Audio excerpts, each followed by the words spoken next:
Hello, everybody. It is me, Demetra K, and I am sitting here with Donovan, a recovering Democrat Sadiq, and this is the Demetra K Show. And yes, we are live. Earlier, we were not live, but we are live right now. And the purpose of the Demetra K Show is to promote Black love, knowledge, and understanding of all things that go on in the Black community to make us an even better people, with the emphasis on even, because we are great people, but we can always strive to do better. And I'd like to also say a big giant thank you, hello, and welcome to YouTube, Twitter, and Facebook. You're on the other side of the conversation. Now, I know a lot of people are calling it X, but I'm like, his mama named him Twitter, so I'm going to call him Twitter, okay? And once again, thank you, Donovan, for sitting here with me. We'll be here for about 2 hours, and we're going to be discussing an interview that took place on the Breakfast Club with a sister who's an attorney outside of New York City by the name of Olayemi Olurin. And boy, I tell you, during this interview she had with Eric Adams was the guest on there. When I tell you she ate his lunch, I'm going to show you a few snippets of it. And then we're going to get into a discussion about that. That is what we need to see. When I show you, and if those of y'all who have seen it, you know what I'm talking about. We need to see this type of conversation with these politicians. No more softballing, if you will. And so who's on here? Carol, how you doing? Sagittarius Goddess, I hope you're doing well. Wilbur, what's going on with you? Dwayne and Malofactor, I hope you are having a fabulous evening. Donovan, what say you? Welcome to the Tuesday Demetra K podcast. Great to have you guys back. Like I said, you guys are with us as soon as we come on and as soon as we go off. Some of you guys stay even for the after show. Didn't Jodeci have an album called that, the after show, after party? So I don't know. But anyway, do us a favor. You guys see that banner, 100% of your donation, if you use the applications in that banner, goes to the content creator. Only 60% of your donation goes to the content creator if you use the YouTube cash assistance type situation. But anything that you provide, we do appreciate. We thank you so much. Also, the African Diaspora News Channel, do not forget to download that. We cannot continue to do what we want to do, talk the way we want to talk on another person's platform. So if we go to the African Diaspora News Channel, we can say what we want. We could be what we want and put it out there the way that we best understand it. So the African Diaspora News Channel, you can get it on Google Play, Apple Store. And also, like myself, if you don't want to do that, go to YouTube and become a subscriber or even a member, much less a member on YouTube of the African Diaspora News Channel, and you will be caught up to what's going on in the African diaspora around the world. This is going to be a great topic. I want you guys to understand, I did not see this interaction between Mayor Adams and this young lady. Again, I'm kind of plugged into politics, so sometimes I just get some of these guys. It's always softball questions, so you don't want to tune in. So my reaction is going to be a real live reaction. So let's get into it, and we want to hear you guys' opinion. Like I said, that if you haven't been to a Demetra K show before, and you might not get on and want to be up here, but the interaction in the chat, it's on fire. So you guys keep it up. Oh, yeah. And I forgot to say that we do share the link from time to time. But if we do share the link, I ask two things. If I've never seen you on here before, and hello, Facts Not Feelings, Brogu and Ashley. If I have not seen you on here before, Black America was gone. If I have not seen you on here before and you have this instead of, this, then show me your face before I bring you up. Nobody else can see you but me. Also ask if you've said the same thing over and over and over and over and over and over and over and over and over and over and over and over and over and over again. Please don't come up here and say the same thing over and over and over and over and over again unless the subject calls for it. Please and thank you very much. I also ask that we watch our language on here, as we do not want to get in trouble. We like having this conversation, but we have to clean it up just a little bit so that I don't get in trouble. Negroes, how are you doing? Buckhorse and Quita and Miss B. All right, so I'm going to show y'all a video again of this beautiful young sister. I don't know how young she is, but she's younger than me. Olayemi Olurin, and she had a few things to say to Mayor Eric Adams that was on the Breakfast Club. I think it was Friday. So here we go.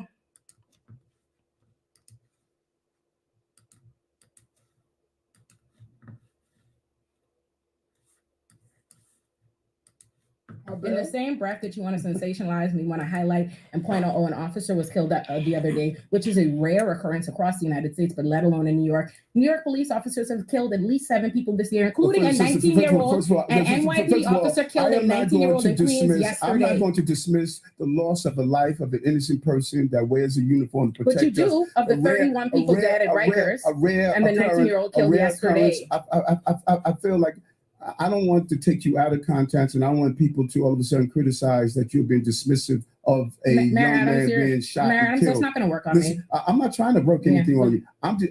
I lost a member of the police department the same way I go to see the mother of the 11-month-old baby that was shot in the head. When I first became mayor, I sat in the hospital with her. The same way I go visit these mothers who lose their children to gun violence, I go see them. Yes, but not the mothers of the people who are dying in Rikers. Just as I go to see the family member of a slain police officer, I go visit those parents that lose their loved ones to violence. Are you visiting the family of the? First of all, yes, I did. I held a Riker. I represented hundreds. You went to visit the family members of the slain officer? No, not the slain officer. Okay, of course. No, but what about the 19-year-old that was killed yesterday by NYPD in Queens when he called for help? Have you said anything about that? Are you visiting them? Yeah, First of all, let's go to community meetings and talk to community residents. They don't tell me, Eric, we don't want more police. They say, Eric, we want our police doing their jobs correctly. And that is what I'm doing. The federal monitor, who is tasked with ensuring that NYPD is following the law, conducted an analysis.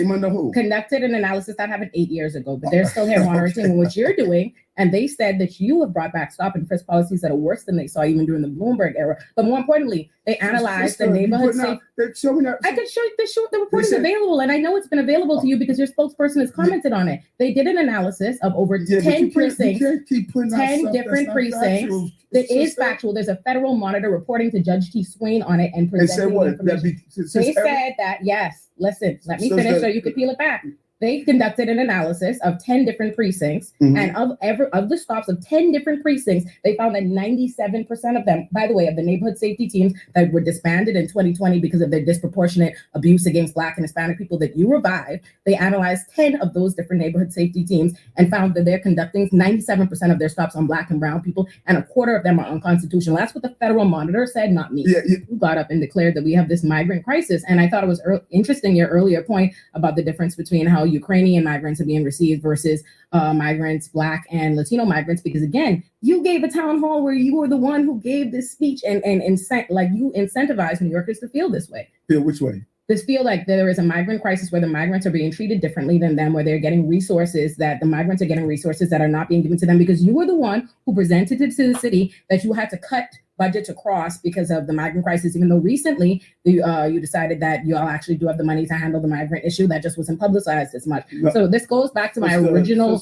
discussion. Sister, you're an attorney, and I'm amazed. I think your art is, I'm just going to throw it out there and make people feel Mayor Adams, before you say it, there's an entire council that knows your line. Woo! That interview is about 50 minutes long. Let me take him down. That interview was about 50 minutes long, and when I tell you, when it first started, she came out the gate swinging, and Charlemagne says, listen, Mayor, loosen your tie, because it's going to be a long interview. But that sister there would not allow him to get away with lying and gaslighting and all kind of stuff. And that was just 3 snippets that I found and I put together. But, she talked to him about the whole, stop and frisk thing that he kind of wants to revive. And, he was talking about the police officers, because what happened was, he was talking about a police officer that was, deleted, if you will.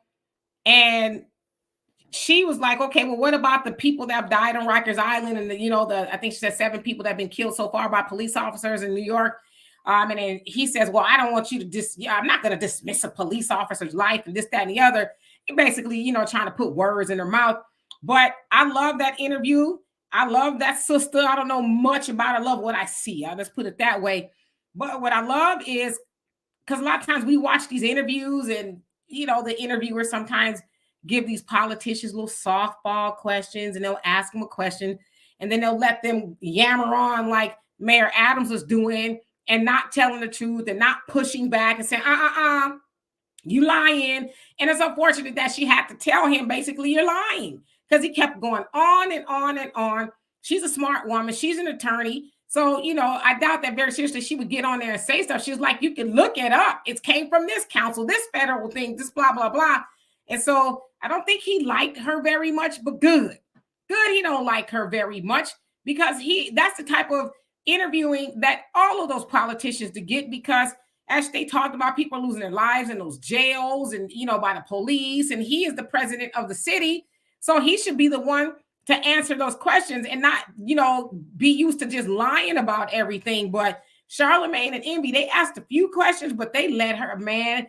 It was the equivalent of them throwing a red steak to a pit bull, and she just let loose on him. And I love also that sister was not disrespectful, and that she was like, don't come on here lying, because we got all these people watching and people are used to letting you get away with it, but you're not going to get away with it here. And even at the end, Charlemagne was like, I hope you two could work together. And he was like, well, and she was like, yeah, okay. So big ups to that sister for for giving him that work.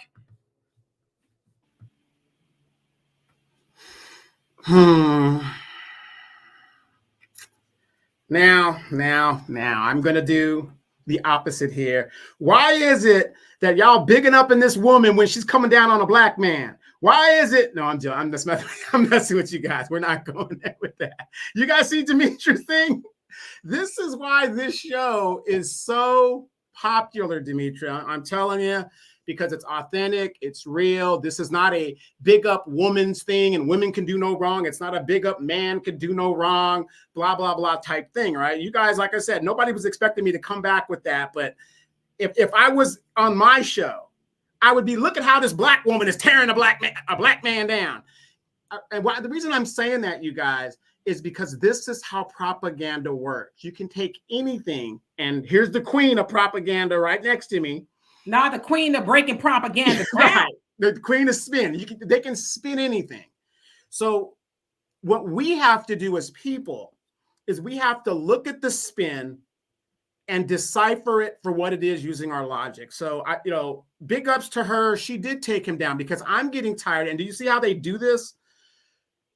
It's at a point in America where most of us, like myself, and you guys included, when these politicians get up there and speak, it's a waste of time listening, because there is no real pushback to what they're saying. It is very, very, very rare that you get an interviewee or interviewer that's going to give that kind of pushback and hold that politician accountable to the facts. So big up to her. Like I said, I'm not, doing that, but I do want to point out how spin is done, how these fake news articles are telling you, like right now, the fake news and the corporate news is telling you Biden's fine. His numbers are looking good. Black people are going to come out and vote. He's not worried about the black vote, whatever, but they talk about the black vote every night when you watch network TV. They're talking about what black people are doing, even though we're only 14% of the population. Think about it, you guys. 14% of the population, and they're worried about our vote. According to them, there's not enough of us to make a difference. According to them, they should be going at the Hispanics. So Eric Adams, he will be a one-term mayor. The guy in Chicago, he will be a one-term mayor. So on, so forth. Fannie Willis, she will probably be challenged. I'm more likely she will be reelected. I mean, people are sick and tired of politicians, because reality is what we see in our front doors. Demetria and I were talking about this earlier this morning. California is getting ready. I think it actually happened. $20 an hour minimum wage to flip a burger. But they cut the hours and they cut the employees. So where's your raise? Do you see how this politics work? They just changed the whole narrative. It's crazy. So again, big ups to her. We need more people like her that are going to push back and get the real questions and get real answers, so that we could make an educated decision as a voter. If this guy is shoveling the bullshit, the BS so high, do I really want this guy back in office? That's the questions we got to ask. We need more interviewers like her. Big ups to her. Yeah, and then also Adams was trying to say, oh, well, this is an attack on black mayors due to all the migrants being sent to the black Race card. To the black cities and stuff. He says, they weren't doing it in LA until Karen Bass got there, and then Brandon Johnson in Chicago. So he says this is an attack, for lack of better words, on black mayors. And he says there's no doubt that at the end of my mayoralship, if you will, I will be regarded as one of the most appreciated, mayors in history. And he was also saying how, every people appreciate and love the job he's doing. And she was like, that's not true. There's data saying that's not true, but yet here you are. And then she was also pressing his feet to the fire, saying, you're the one that's doing all this fear mongering. And you started the fear mongering with, oh, the subways are dangerous and we need to have all this law enforcement, this, that, and the other. And he was like, no, I didn't. And she says, there's lots of video of you doing it. And so then as they were talking, he was doing it there. She says, see, that's what I'm talking about. You're doing it now. But then you said you weren't doing it. So which is it? And then you got to ask yourself, he can talk about there's an attack on black politicians, right? Democratic politicians. Well, who's doing the attacking? Is it the Republicans? Who's sending these migrants to these cities? Under what policy are these people crashing the border and doing what they're doing? The Democrats are doing this. They're the ones with the whatever city. What's it called? City? Sanctuary cities. Sanctuary cities. All you got to do is repeal sanctuary city, and then you won't have that problem now, will you? But again, it's almost like when they say, "Oh, having ID is racist." How is having ID racist when most people in the United States have some form of government ID? How is that racist? Yeah, and he also kept saying, the leftists, and I'm like, well, he's a Democrat, but if you know anything about Eric Adams, he's almost like a Republican, right? He's very conservative, but he kept trying to make the difference of the leftists. So when somebody's a leftist, that means they're far left of the Democratic Party, which is super extreme with as you see with the migrants and things like that. And then they also asked him about the food cards that they're giving the migrants. And of course, he went on with his spiel and he blamed it on some other first black lady to do something there, saying, oh, well, they're not wasting the money, the food, because they'll save $600,000 a month because the migrants weren't eating the food that was there at the shelters, and they'll save $7.2 million a year, and they're only getting $13 a day, but it's for a family of 4. So it's like $350 a week, which there's a lot of people who are American citizens who aren't getting that, right? But that interview was fire. I said, who is this sister? I'm going to have to start paying closer attention to her, but they need to have her on there when those politicians come. No, especially if Joe and Kamala go there. Oh, yeah, they need to have her. Now, I don't know what party she belongs to. I see some people saying she's a leftist or, she's a Democrat or whatever. That's fine. But I don't care what party you're from. Are you going to be able to get to the truth? Are you going to let these people get away with it? Or are you going to, do your job? That's what journalists' jobs are. They're not to, as Roland Martin did with Tiffany Henyard, got on there the first time, let her get away with lying, and in his comment section had to tap his backside like, nah, we don't show up for that. You gave that lady, softball questions, and she clearly was lying. You could have went anywhere to see she was lying, but you didn't want to ruffle the feathers because you're Democrats in common. So if that lady is a Democrat, Olayemi, I think that's how you say her name. If she's a Democrat, I couldn't tell.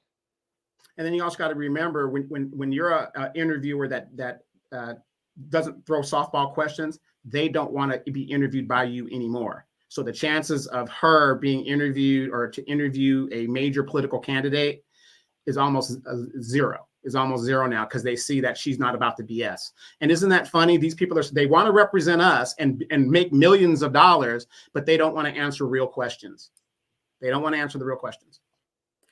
And Clubber Lane, how you doing? It says the fake fast club will be shilling for Biden when the Democrats pay them a visit again. That may or may not be true, but I tell you one thing, I hope they have her on there, and I hope that she doesn't tuck tail and run. Do not never let Biden get back on there again talking about if you don't vote for me, you ain't black. And, Kamala up there giggling and jiggling and stuff. Nah, asking, there's a lot of, because now they have a record to run on, right? Before they didn't really have a record to run on. So it was, what are you going to do? And all this other stuff. But now is, look what you did. How do you explain that? So I'm sure they'll go visit them, and hopefully that won't be the case. And Carol, you say, I'm still baffled he won the election with black people after admitting he wanted to reinstate stop and frisk. Yeah. But see, that's that whole problem with if they're Democrat, which again, if you really look at Eric Adams, doesn't really seem like he's a Democrat. It's a Democrat name, sort of like Joe Manchin is a Democrat name, and he got the business too somewhere. I saw they ran up on him. But he got elected because black people were like, oh, he's a Democrat in juxtaposition to the Republican, so I'm going to vote for him. And it's like, now look how that's working out for you. And you think about a lot of these Democrats that are tough on crime. Eric Adams is an ex-police person. So he was like, yeah, I'm going to give the police department this, this, and this. Even though the police are doing mass murders, basically, of the citizenry, he's still supporting them wholeheartedly without question. Yes, indeed. And hello to everybody that came on here. Superstar Rising. I hope you're having a great day. Yeah, Average Logical Thinker says she's more tolerable than Teslin Figaro. I think that's how you say that name. I like this young lady. Yeah, Teslin, she tries to ask some of the hardball questions, but she wasn't pushing back like that. So that sister was not like, she was like, nah, you not pass and go. You're not going to gaslight me. You need to say, see right here, and answer this doggone question. Don't try to, do red herrings and how you this and that. And then he kept on sister, brother. It's like, nah, take the sister, brother out your mouth right now. I'm asking you the question that people, especially in New York, need to know. And don't be up here trying to be cute. Now, let me ask you this, Demetria, and I'm just playing devil's advocate. Because like I said, you don't know this woman. I don't know this woman. We don't know what her style is, whatever. But do you think she would be this hard on, what's the attorney general there in New York? Attorney General Letitia James? Yeah, Letitia James, with the questions and be as aggressive as she was. And I'm not saying her aggressive style was bad. I'm just saying, would she be as aggressive? And I don't know this sister. This is the first time I've ever seen her, but I know because I've seen a couple other people. And how y'all doing, by the way, in the comment section, basically saying because it was a black man, I think we need to get up off of that. Let's get up off the gas about whether it was a black man or not. She was talking to a black man who was the mayor of New York City, and she was asking him questions and was not letting him get away with the BS. But as far as what she would do with Letitia James and any other body else that's on there, somebody white, we have to cross that bridge when we get there. But to try to say, oh, she was tough on him. See, that's the nonsense right there that kind of gets us away from what we need to be talking about. That black woman was talking to that black man who is at the helm of New York City, which is one of the biggest cities in the nation, that is giving a copious amounts of millions to migrants while other New Yorkers are sleeping on the street and not getting money. And the last thing we need to be doing is trying to see if she would be that tough on Letitia James. I don't know. Would she be? Hopefully she would. But that we have to cross that bridge when we get there. And Miss Sweet Talker says, why would the New York City mayor reinstate stop and frisk knowing it targets black people? Because, and as she was trying to press him on, I think she did a wonderful job. He ran on, the crime, train, if you will. We're going to be tough on crime. We're going to get crime down. And that was his mantra. And of course, Eric Adams is a ex-police officer. And I think he was something of the police union. So he is really deep blue, if you will, not Democrat as much, but he is very pro-police.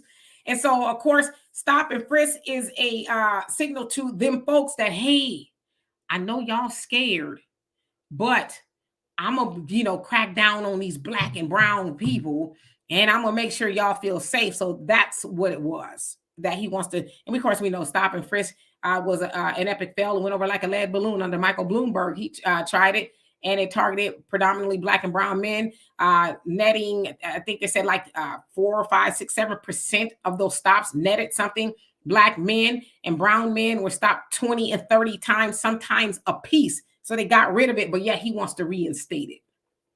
You know what, Demetria? Here's the thing. Before we open it up and get to our comments, I just want to say this: the real question that should have been asked is, what is his relationship with Bishop Lamar? What's his name? Whitehead.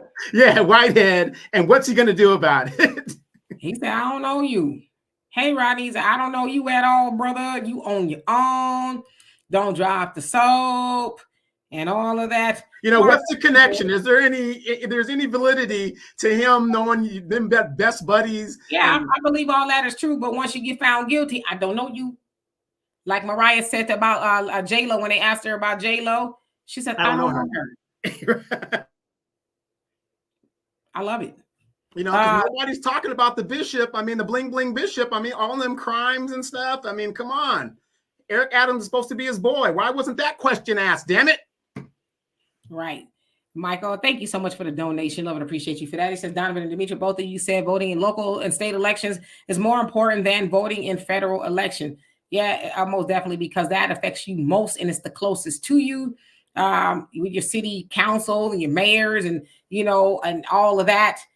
They're the ones that have a direct effect. The judges, the sheriffs, you know, and your representatives and senators, they have a direct effect on you than on a federal level. Not saying that they don't on a federal level, but that's where you can make a bigger impact a lot faster. Yeah, the first jurisdiction is always your local jurisdiction. Yes, indeed. And I'm reading your comments. Comment, man, how you doing? Welcome, welcome. We missed you on Sunday. And HDLC, how you doing? It says, oh, Olayemi said New York has plenty of money to take care of migrants. So I think she sounded crazy on that issue. I did hear her say that. I'd have to get a little bit more into what she meant about that. They also asked about, you know, the other residents of New York City as well in regards to them taking care of the migrants. So, but yeah, she did say that. And Dwayne, and I think the opposite self thing we got to realize is nobody's perfect. Again, I don't know a lot about that sister. I just know about what I saw here. So she's not perfect. I'm not perfect. Y'all not perfect. People gonna say things that we don't agree with, right? I don't know of anybody that I agree with, even my own father, my mama, RIP, or yeah, not of anybody that I totally agree with, right? So I just want to make that known. But welcome. Marjorie says, right, they zip up real quick. So you're talking to Donovan. And hey, Easy, how you doing? Hope you are doing well. Bro Gooey says the problem is you got plenty of sellouts that we'll give them easy questions and let them get away with the crap they've been doing. Do like the Haitians did, focus on the sellouts. Oh yeah, they really doing that, right? And Puffy, how you doing? You say lineage-based reparations only for FBAs and an anti-Black crime bill. Absolutely. Kara says, no, Demetri, there were like 10 Democratic candidates to choose from. So why they chose him? That is an excellent question. Why did they choose? And, you know, a lot of times too, and I don't know, but politics boil down to money, right? Who has the biggest war chest? Not saying that's always the reason why people win, but if they have a giant war chest, that could have a lot to do with it. In addition to him being, you know, pro-police. Y'all know them folks like the whole tough on crime thing. So I don't live in New York, so I don't know why him exactly over the other 9 candidates. So, but that's a good point. You guys got to also remember, when it comes to local elections, your police organizations and union are the main ones that put the money out on the local candidates. Here in my city, if you don't get an endorsement from the police union, you're not going to win. You can forget it, because if you don't have them backing you and behind you, which to me is kind of crazy, because there should be a law that when a cop does something that's jacked up, why should the taxpayer pay? Let's let the union start paying for when their officers don't do something and then the city gets sued. The union should be sued. And then maybe that would change the environment within the within policing in America. But see, the taxpayer is always is on the hook. And this is why you can't get that part, because Mustafa, whose son was killed, just won a $6.3 million lawsuit against the city that we have to pay or we settle it. So now the youth center can't be built. Now this can't be done. The trash can't be picked up. The landscaping can't be done because we're settling all these lawsuits. And these cops don't care because they're qualified immunity. Where did we hear that before? Qualified immunity. If you give us the Senate, we're going to get rid of qualified immunity. You had the numbers, you had the votes, you were unstoppable. When cops are threatened with their qualified immunity on the case, they are not as quick to go for their guns. They're not as quick. But did we get qualified immunity? We didn't get it. So the cities are still on the hook. Black America says, it's tough on crime, good or bad? It's both. Because obviously you want to be tough on crime. You don't want people to get away with it. And they also have that question in regards to, I guess, people, some people getting out of jail that probably should stay in there. And I guess a police officer was deleted, for lack of better words. due to one of those particular people getting out, and they should have been in there. It sounds like they had a really long rap sheet. So when it comes to that kind of stuff, yeah, you don't want to let criminals who deserve to be in jail. But unfortunately, when politicians say that they're tough on crime, that usually means that they're being tough on Black people, right? It's a dog whistle, and maybe it's a little bit more overt to them folks that we're going to make sure you're protected at all costs. And usually that's done to harass Black people. And there in New York, that stop and frisk harass mostly Black and brown men. So it's both. Kelly, how you doing? He says the crime went up with him. That's what some people are saying. And Roz, how you doing? Hope you're doing well. And thank you, JP, and welcome to the chat. Who else came on here? Just want to skip down so I could catch up. Common Man says the Democrats always use the Black man people to get laws passed. When will our people learn? Good question. And Deacon, thank you so much for the donation. Love and appreciate you for that. You say we must not say Black and brown. It's only Black. Well, I also want to make that clarification. And once again, thank you. Sometimes we have to say Black and brown. So I feel like we need a glossary sometimes, right? So we can say Black and brown and not mean a coalition. We know that there is no Black and brown coalition, never has been, never will be. But when we say Black and brown, and that Black and brown people were disproportionately affected by stop and frisk, that is the truth. For us to say just Black people were affected by stop and frisk, it would be disingenuous. So please don't mistake us. And when we say Black and brown, we're not saying coalition. If I say Black and brown coalition, y'all will hear me say Black and brown coalition. But for the sake of this conversation, and we talk about statistics, just like they say the Central Park 5, was it all Black boys that was affected? No, it was a brown boy, a Puerto Rican boy as well, which is why you hear the term Black and brown, but not coalition. So I want to make sure we're clear about that. Let's see here. My God, it is hot today in Houston. Easy, you say tough on crime acronym for yes, tough on Black folks and lean on others. There you go. I should have just read that comment. All right, and yep, he was a former police officer. Let me skip down. Rhonda, how you doing? He says, I used to follow her because she's an advocate, but stop when she's talking crazy to Black folks about the immigrants and being transphobic. She's an immigrant. I forgot where she's from. She's Bahamian. So, yeah, like I said, I don't know her other than what I saw in this particular interview. So I like what I saw. I'm sure she's probably, said some things or whatever, just not familiar with it. So I guess I'll learn a lot about that from y'all. But just because she's a migrant and she said some other things does not mean she's not right about this. So I just want to be clear about that. I'm not defending that sister. I don't know that sister, but what I'm saying is I like what I saw. I love, because, they call me the master debater, and I love to see people who can hold their own and know how to effectively eat people's lunch. I love it. I live for that kind of stuff. To me, that's like the Olympics, right? To see people have a verbal fisticuff, and that Eric Adams didn't know what to do with that. So she pulled his card. Miss Sweetheart says, definitely sue the union, not the city. That's draining the taxpayers' pockets. Absolutely. Number one, how you doing? Says exactly. Cops defund themselves with all those civil lawsuits. And actually, it's the city that's having to pay for that. So, and bro, Goo, you leaving and going to sleep? I need to be right behind you, T.G. Hamilton. How you doing? He says citizens should be outraged about the huge payments paid to the victims of police. That's one of the reasons why schools, infrastructures, et cetera, aren't fully funded locally and need DOT grant money. But the other thing, too, is that that's where the police reform comes in, is that if you make these officers accountable via their pensions and things like that, then they probably wouldn't be as trigger happy if they were on the hook for that money. But as long as the city is on the hook for it and then they get a defense, they're going to keep on doing it. But you make a very good point. All right, let's skip it on down.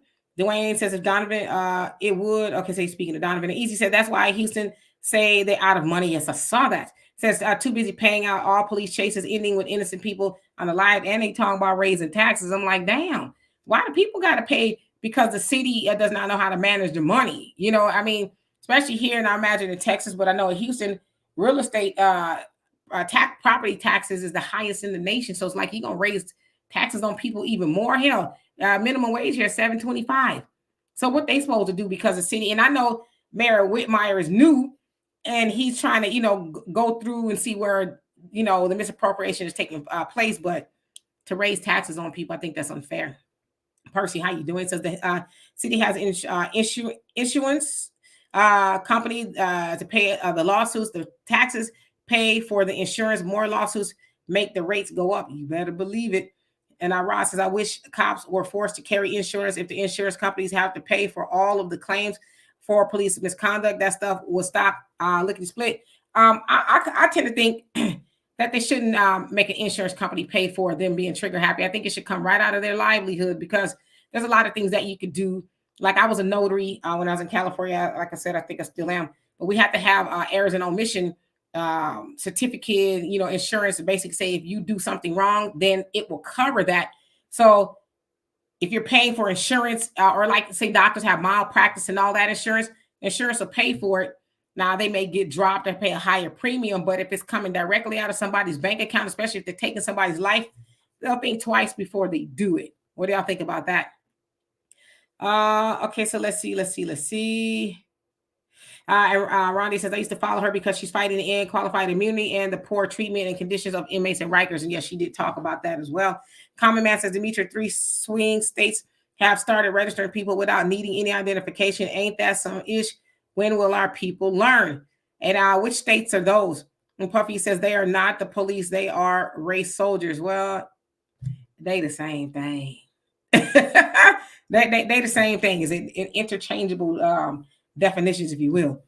And Facts My Feeling says, notice how blacks in public office always got a tough on crime agenda, but never tough on unemployment and low wages. Yeah, because they know, unfortunately, that especially if it's a Democrat, black people going to vote for them no matter what. But they know them other folks is like, nah, you got to do more than just be bumping your gums. What you going to do for us? What's in it for me to show up to the booth? So they sell out their own people to get the votes from the other people, and the people that they're selling out going to show up. As I said, November come, it's going to still be overwhelmingly amount of black people showing up to vote for more of nothing. So that's kind of why they do it too. JJ says, I stopped saying black and brown years ago. Well, again, I hope that my explanation helps. Sometimes we're going to say black and brown because we're talking about numbers, not necessarily a coalition. Dwayne says, yeah, I don't say that anymore. Latino cops don't disrespect their people on the level.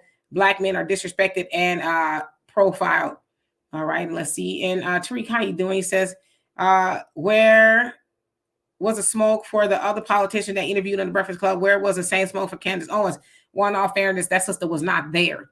And she did most of the heavy lifting on that particular interview. So I might agree with you. The Breakfast Club tends to give softball interviews, but that sister was not for that. So big ups to her. And Bernie's, how you doing? Says, I'm a big Mayor Eric Adams critic. However, he did well against her. I don't think he did. Which interview did you watch? He actually got mad even to the point where Charlamagne had to tell her, hey, loosen up your collar. You're going to be here for a minute. It's all love, but you here to answer some questions. And unfortunately, some of the questions may not be the cute ones that you used to getting, but they need to be answered nevertheless. So I think he kind of lost it a couple of times by cutting her off. And he even kind of disrespected her by talking about her like she wasn't in the room, to the point she says, hey, I'm right here. Because he turned to talk to Charlamagne. Yeah, she was like, wait a minute, I'm right here. You don't need to talk over and through me. You could talk right to me. So, DB, how you doing? It says brown people are accomplices of our demise in the inner city. Okay. Ronnie says she makes it known she can't stand that dude. So you're talking about Mayor Eric Adams. Yeah, Breen, I some of these comments I ain't even gonna comment on her, but like I said too, I ain't gonna say it, but yeah, you're right. She is black. Hey Samuel, how you doing? And Bernie says, I disagree. She didn't back anything up with facts. Well, she did cite things. See, this is the thing about debate, which I know a lot about. A lot of times you ain't gonna be able to pull up your phone or have an article or something. You cite it where it's at, and you go look for it. And that sister did a wonderful job at citing where he could go find that.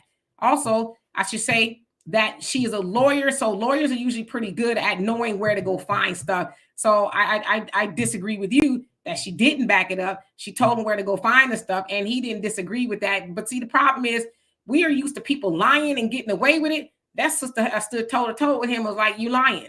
And she had to tell him that. Yeah, well, I don't think it's even that. I agree with you in the aspect of that. What it is, when it comes to other Black people, we always give them a pass.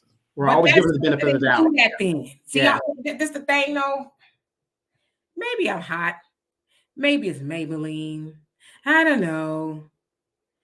We making up stuff that wasn't even in the interview. Why did that in debating? Maybe I'll do an argumentation and debate class one day.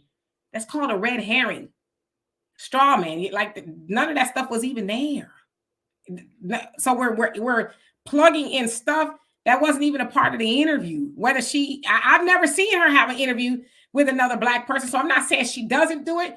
All I can speak to is that particular interview. I didn't see her not go toe to toe with another Black person. See, also we got to get that out of our mentality of we always, because in the other vein, we don't do that to white people. Well, did you say that to that white lady? Would you do that to? Where's Black people? We want to make sure they cross all the T's and dot all the I's. Well, what did she do? Knock it off. Hey, Jerry, how you doing, Hawaii? How's the weather? And Deacon, thank you so much once again. You say, will the Democrats use mail-in votes to cheat? Oh, I don't know nothing about that. I don't know nothing about that. Comment, man. He says, I never use Black and brown, only worry about the African people. We need to stop worrying about everyone else at Demetra. But again, I hope y'all heard my explanation. Maybe I'm behind in the comment section, but I'm going to use Black and brown if I need to cite something. And like I said, if I want to say coalition, then I'm going to make that clear that I'm talking about coalition, but y'all did not hear me say that not one time about no coalition. Again, we're plugging in stuff that does not exist yet. So maybe I'm behind on the comments here. So let me. Yes, I will eat Demetra's lunch in a debate. I do it all the time. Y'all see how skinny he is, though, don't you? Miss Sweet Talker says, stop police chases, too much damage and lives being taken. Yes, indeed. So maybe I'm behind. Let me skip up or down just a little bit. Sister Doing says, hey, Demetra and Donovan, please do a show on decisions of office of budget and management, OMB, regarding the census classifications, rogue ops, urban league, etc. Sabotage, ADOS, check. That's a lot to cover, sister. Check Yvette Carnell's. Mm-hmm. Yeah, and the thing is, I'm not trying to tell people how to do stuff, whatever, but we got to get out of the habit of like depending on other people to do stuff that would benefit everybody else. I always tell people when they ask me to do certain things, well, hey, that's a good topic that you're interested in. There are going to be some people that are going to be interested in it. Why don't you do it? And get more information out there. Like we got Miss Sweet Talk in the chat. She has a platform that talks about a certain type of thing, and we have your average logical thinker dropping gems. She talks about a certain lot of things. There's always something out there, and so there's never enough of more. So I always encourage people, get out there and put that subject out there yourself, as well. Yep. Mike, how you doing? Says, hey, Demetra Donovan, every time I tell Black people how Democrats have done nothing, haven't done anything for us with evidence, they always pivot to, well, what have the Republicans done? Why is that? Because it's lazy. It's a lazy argumentation. It's lazy, not having a real argument as to why, why they're continuing voting for Democrats. That is their go-to to talk about the Republicans. So they don't have enough in their arsenal, if you will, to really have that conversation. So to me, it's laziness. It's depending on the talking points of the same old, opposed to going to get new knowledge and information for yourself. So it's laziness. Albie, how you doing? Long time no see. Average logical thinker Eric Adams, he was pretty hot. He didn't like that sister putting his feet to the fire like that. But that's what needs to happen every time. So you get yourself together. And Bernie says, of course, he lied about the migrant crisis. However, the young lady was too emotional. I don't know which interview you saw, but I didn't see her being emotional. I thought she was cool, calm, and collected. The person that was emotional was him. So I didn't see her get emotional one time. I saw her saying basically, don't lie, and don't talk through me. I'm sitting right here. But that brother got heated again. And the Charlamagne had to tell him to loosen his tie. I didn't hear him tell her that. So yeah, please watch the full interview. It's really good. All right, so let me skip down. Corey, how you doing? Says she definitely did her thing. Yes, she did. And I don't know her, but from what I saw, she did a very good job. He says, are you going to play it back? Let's break it down. No, because it's kind of like 4 minutes long. So if y'all want to go back to the beginning and watch it, that would be most helpful. But I don't want to waste anybody else's time. It's about 4 minutes long. JBWR, how are you doing? I hope you're doing well. Okay. And Percy says Eric Adams will be a one-term mayor. I don't see why Eric Adams continue to go on the Breakfast Club. The Democrats have turned their backs on him. It's over for him, probably why they had her there. And also, she brought up about, the FBI knocking on his door, and taking his phone and all that. He didn't like that at all. He low-key came unglued with that. Wait. You mean the Biden Justice Department went and investigating another Democrat, a black Democrat? Well, technically, it's not the Bidens, but Biden did a point. You know what I'm saying? Because the DOJ is supposed to be independent, but you know what I'm getting at with that. But yeah, of course, Eric Adams made a big deal about how the Biden administration is their fault that the migrants are coming in because it's the Biden's open border policy. And so Adams was like, we're being, stuck with the bill, and Biden needs to do more, which sounds like they're going to send about $106 million now to help with that, with the expenses, which is not enough because it sounds like they're spending about $4 billion a year. They be in New York City to take care of the migrants. They said about $12 billion in the next 3 years. But he did try to take the Biden administration to task. And the next thing he heard was, open up. We want to talk to you. And they raided his campaign manager's office as well. So wait. You mean to tell me Joe Biden, if you don't vote for me, I ain't black, did that to him, and Fannie Willis did not meet with the White House for some reason during the prosecution of his political opponent?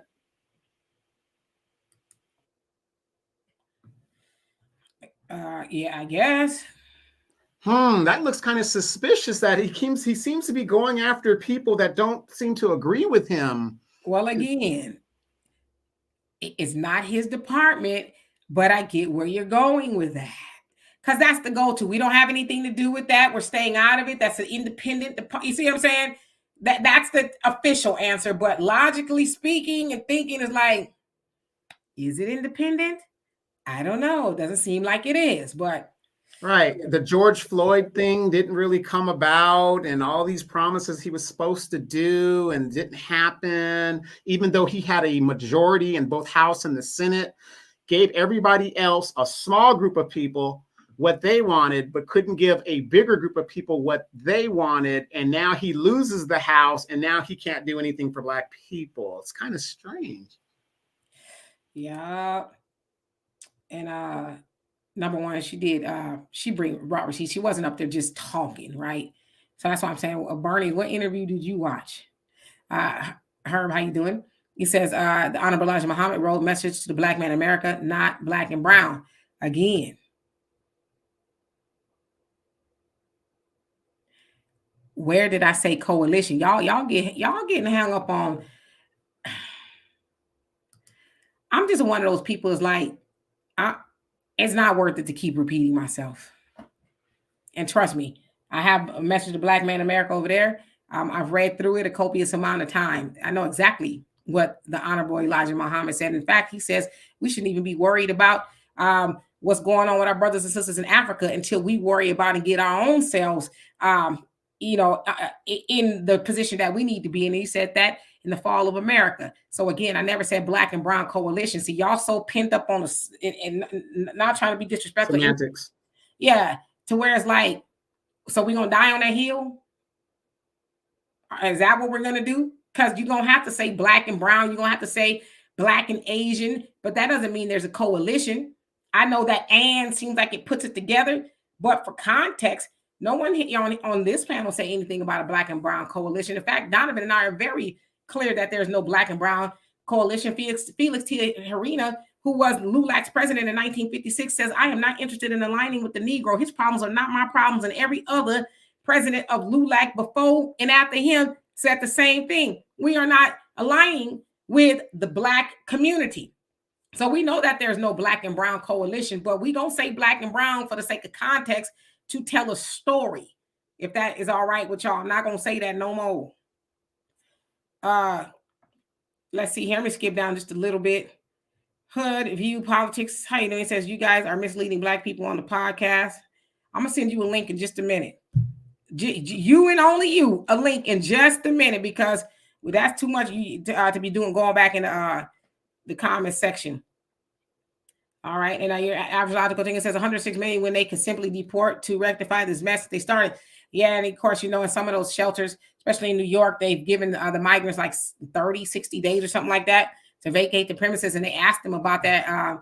So what they supposed to do after that? And he was like, well, they kind of on their own. What would everybody else have to do? So Michael said, Demetri and Donovan, I understand why the Census Bureau is adding new information to its race-based categories, Hispanics becoming white to receive resources and power from the federal government. Well, they've always been doing that. They've always been saying, oh, I'm white, instead of, whatever they really are, right? So that's nothing new. Bernie said the winner of the debate is determined partly by who controls the conversation. Mayor Adams controlled the conversation, debunked all her talking points, and ended with the last word. That's not false. False. That does not determine the winner of a debate, who controls the debate. Because, for example, y'all remember that debate between Trump and Biden? Who controlled that debate? It was Trump. Remember, he was interrupting and he controlled the debate, but doesn't mean he was right. Doesn't mean he was telling the truth. So trust me, I does this. That's not how you determine whether somebody won or not. You determine by who scored the most points, who brought the most facts, and who was able to, in a way, shut down the opponent with substance. Eric Adams didn't have substance. He had talking points that were canned, that he rambled and brother and sister and this, and I'm like, my earring and all this other stuff. He didn't say nothing to debunk what she said. He didn't.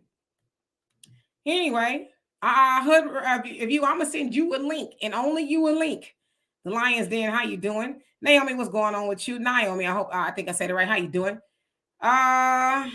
Let me skip on down. You know what, Mike? I would love to have an interview with her. I really would. I love interesting people who know how to say something. That I really do. She is very fascinating, and I love fascinating people. I may not always agree with people who are fascinating, but I like fascinating people nevertheless. Easy says, the forces that surround power is always the real power. Adams not running the show on his own merit. Well, we know that. But he sure is taking the getting his backside kicked in for it, ain't he? He getting the kick in the tailbone for it. Valerie, if I already didn't, how you doing? He says, we can't dismiss Bot Owens and the mayor. Okay. Superstar Rising says same pattern as Obama. Yeah, they all have the same pattern, right? And Common Man says the Republicans did good by me. I'm still making money from Trump's presidency. And if he wins this next election, I'm buying another house at Demetri. I know that's right. Clubber Lane says you saw the white guy attacking the FOI member. FOI member put paws on him. Hey, as they say, we gonna defend ourselves, okay? Because I saw people saying, oh, well, you shouldn't have did that to him. And it's like, no, you shouldn't have forced me to have to defend myself, right? All right, Brooklyn Bandit, how you doing? He says, hopefully my fellow New Yorkers will vote out Hochul and Adams. Yeah, they need to go. Because Hochul's the one that's putting all those, I think it was 750 National Guards on the platforms of the subway to check people's backpack. And she said, if you don't like it, stay home. Wow.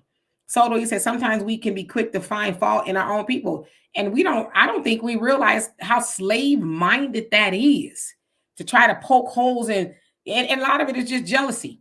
That woman did a great job in talking to Mayor Adams. Y'all used to seeing people get them softballs, underhanded toss. Here you go.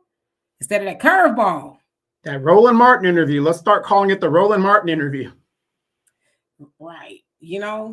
Lions Den says 90% of people in Africa are not our people, and we don't come from Africa. Again, I disagree, but okay. You know what's so funny? I put water in my cup, and for about 5 seconds, I thought maybe I should put some alcohol in there. I think the ancestors were saying, you need something stronger than that water today. As I started to put some wine in there, I was like, nah, I'll be too loopy. Well, I can say for a fact Demetra, like, again, I know people are saying we ain't from Africa and this, that. We have this thing called genealogy and stuff. You can take the test. I know for a fact Demetra has origins in Nigeria. And then when we were in South Africa, the spirit of her mom, Demetra looked like a hybrid African, a little smaller, but the same dimensions and the same features. Yeah. And I know because we got this whole little thing now going on, you know, I'm African American, I guess. I was gonna say 100%, but if I got, you know, roots in Nigeria, then I'm born and raised here, put it that way. And my mama and my daddy and my grandparents and my great grandparents are born and raised here, and so on and so forth. But yeah. Hey Norris, how you doing? It says the division in the Black community is getting worse to the point where I don't think we have communities anymore. We live in tribes, don't even speak to each other anymore. Yeah, they're neighborhoods is what they really are, because the community works in tandem. Ours, there's some still, but it's not as much as we used to have. And only Pamela's Way says Eric Adams is a liar and deserves to be voted out 100%. And Dwayne says, hell, as I can see, the blue party is anti-American, white or black. They got to go. Now that we can't agree on. Let's see. And Corey, I love you. I love you being here. And thank you so much for that. Michael, you say, Demetra and Donovan, I had to correct them folks, Asians and Hispanics, that there is no such thing as a black and brown coalition. Yeah. Thank you. And Wilbur says, whoever wins this debate loses if the end of white supremacy is not the hill we are willing to die on. There you go. There you go. Perfect. Hello, Benito. How you doing? You say, bless the migrants. Okay. Barney says, I watched the interview twice. I'm not Eric Adams fan, but he controlled that entire. Okay. Easy says, any footage of the pause on the white dude? Well, there is, but I can't play that here because y'all know how it goes here. But there is a bunch of footage. The FOI were minding their business, doing what they normally do, and he ran into the middle of the road, and he got put on his back, to say the least. So they will defend themselves. They don't carry weapons or anything like that, but they are definitely trained to handle business if need be. Don't give up. How you doing? Says my favorites on here, the D's. All right, now, thank you. And let's see, just skipping down. Black America, you said, where'd it go? I think I skipped up. He says, have a drink. I like tequila. Yeah, this was going to be some wine, but I was like, I don't even really drink like that, but it was called, like Tanqueray. Get you some Tanqueray. He was calling me. He was just calling me. Hello, Demetra. You don't know it now, but you're going to need this. I'm not one to drink. I off my rocker with a couple of sips, so I don't drink normally. Percy says, thanks for hosting.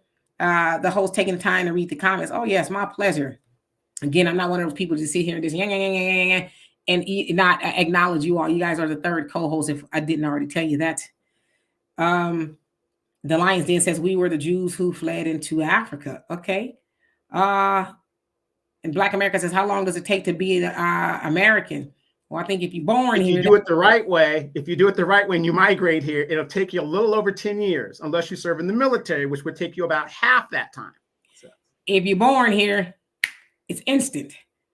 Brooklyn Band-Aid says, guess who's going to be born here with over, they say 3 million migrants have come in here illegally, and they're going to be having children.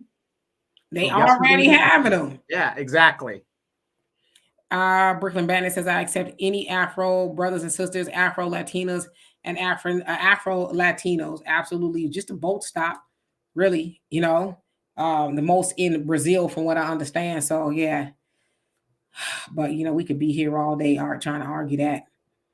Common Man says, Demetra K using the term and combines the two. How we use words are important. Yeah, but that is not the context matters too. See, now y'all reaching and grabbing for straws, because that's not what I said. Is it a fact that Black and brown men were predominantly stopped the most by stop and frisk? Yes. Did I say Black and brown coalition of men? I didn't say that. See, one thing that I teach, because I do teach in communication, because I do have a degree in that. It's not just about talking, it's about listening and comprehension. Because a lot of times we do too much talking and we don't do enough listening. God gave you 2 ears and 1 mouth for a reason. I say that to say Y'all never once heard me say anything about a black and brown coalition on here. Y'all are plugging in stuff that did not happen. So I just want to be clear about that. Anita, he says, I know my ancestors are from Africa. Both sides are from west coast of Africa. Absolutely. Puffy says, I'm an FBA. What was I before that? FBA is a new term. What, in the last 4 or 5 years? What were we before that? We was Black Americans before that. So you guys already know I don't get into the ring with the term of ADOS or FBA. Black American works for me because I know with that term and the other terms comes a lot of other like gang activity, kind of, sort of. Yeah, I mean, when you say white man, what are you saying? Are you saying English white man of descent, German, Spanish, French, Italian? It's all that group is identified as white. So when you say black, it's all the African derivatives and Afro whatever. It's in one word. Black is a adjective you're using to describe something incidental about yourself. White is something. Hey, who was it?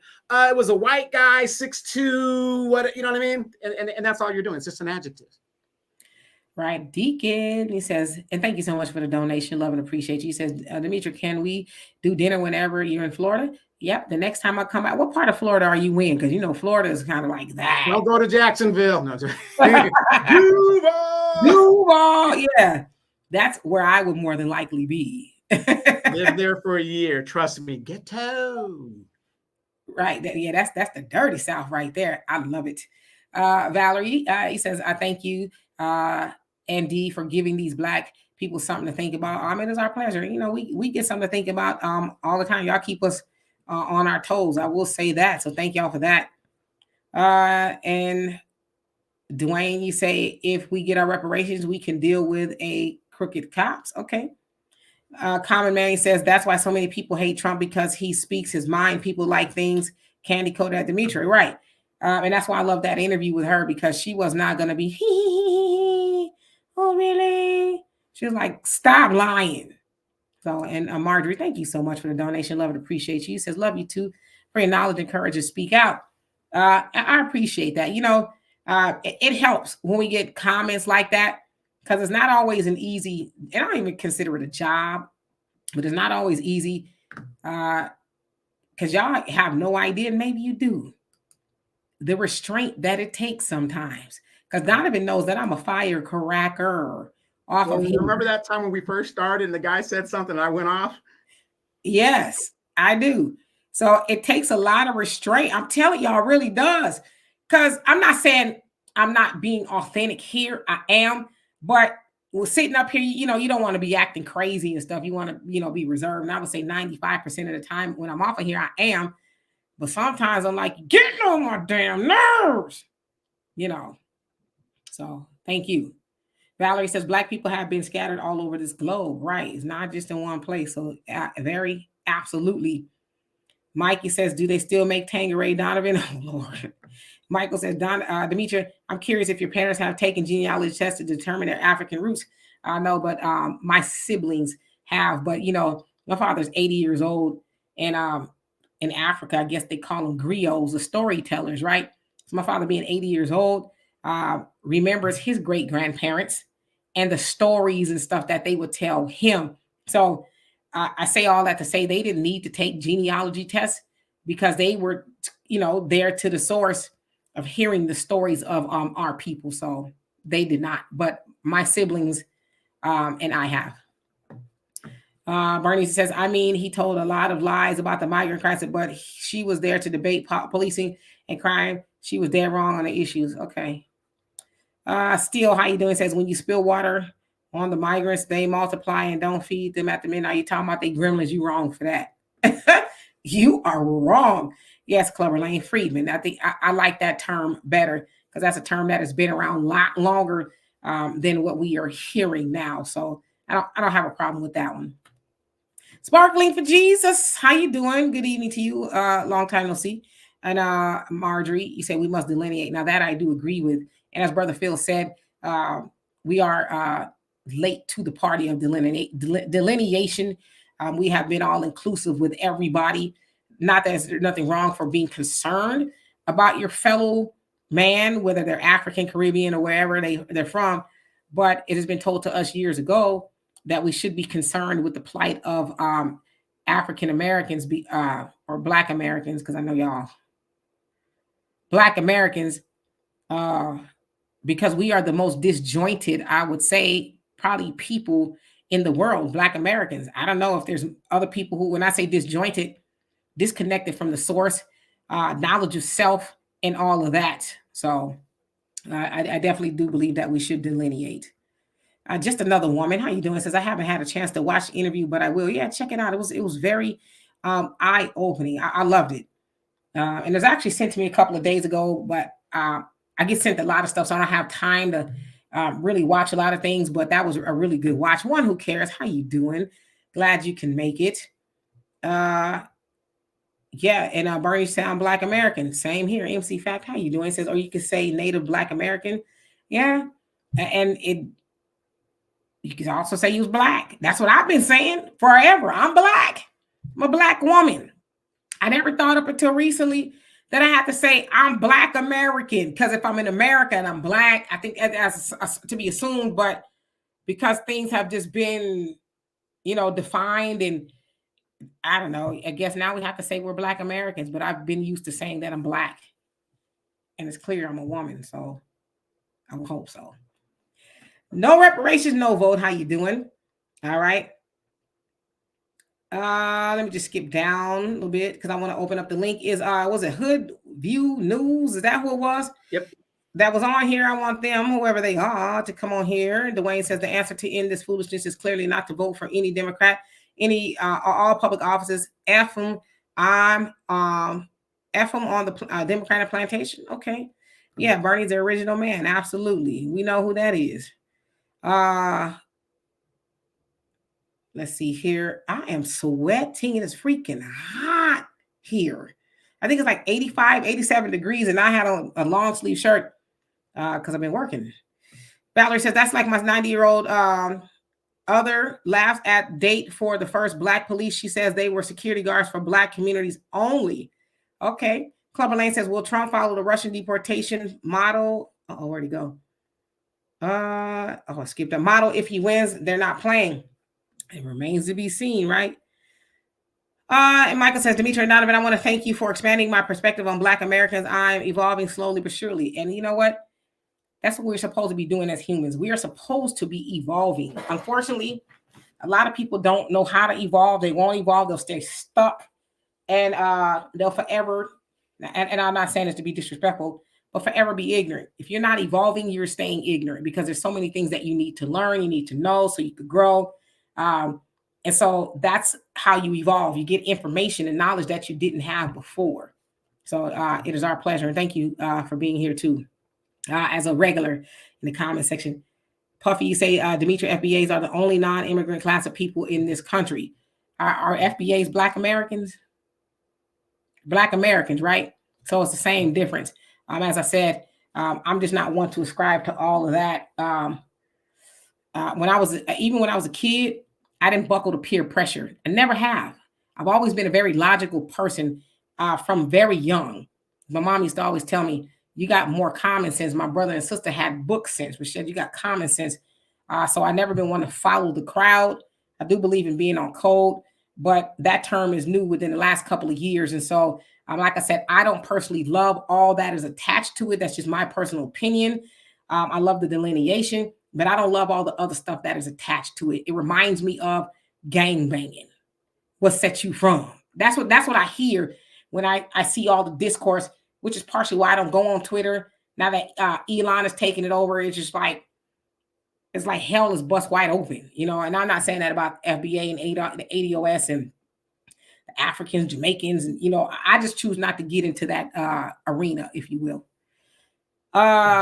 Brooklyn Bandy says, I'm glad that I had a chance to speak with my grandmother and great grandmother about their childhood of slavery. Yeah, that's how we learned where we was from. This DNA testing is what, 80s, maybe late 80s. So that's something that's new. How did we know where we were from before then, right? You open grandma's Bible and there's all the information, the birth certificates, the slave receipts, all that stuff is in the grandma's Bible. The family tree. I mean, all the pictures and the picture. And I remember my great grandmother, you know, which was my dad's grandmother. I remember my great grandmother and grandfather. So those stories, that's how we learned of who we are. It got passed down. And that's why I say we should never discount our elderly people, because they are the keepers of the history and the storytellers. Whenever you get an opportunity to sit next to our elderly people, especially your family members, that is gold. Never, ever discount that. So, all right, let me see here. Where did I leave off? I saw an easier comment. Okay.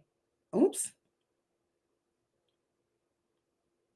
So you said Hood View Politics is your moment, sir. I don't even see them in here. As soon as I see them pop back up, I'm gonna put the link so they can come up here. Marjorie says we must pull back in order for the African people who come here illegally and legally understand that what we're talking about. They fled their own countries, but we fought through the pain. No, I agree with that. You know, as I said, where I'm from in California, there's Africans, but Houston, there's a really large African community. And unfortunately, I've not had any real good interactions with any of them. They tend to look down on us. And I used to hear that. But once I moved here to Houston, I was like, wow, they really be acting like that.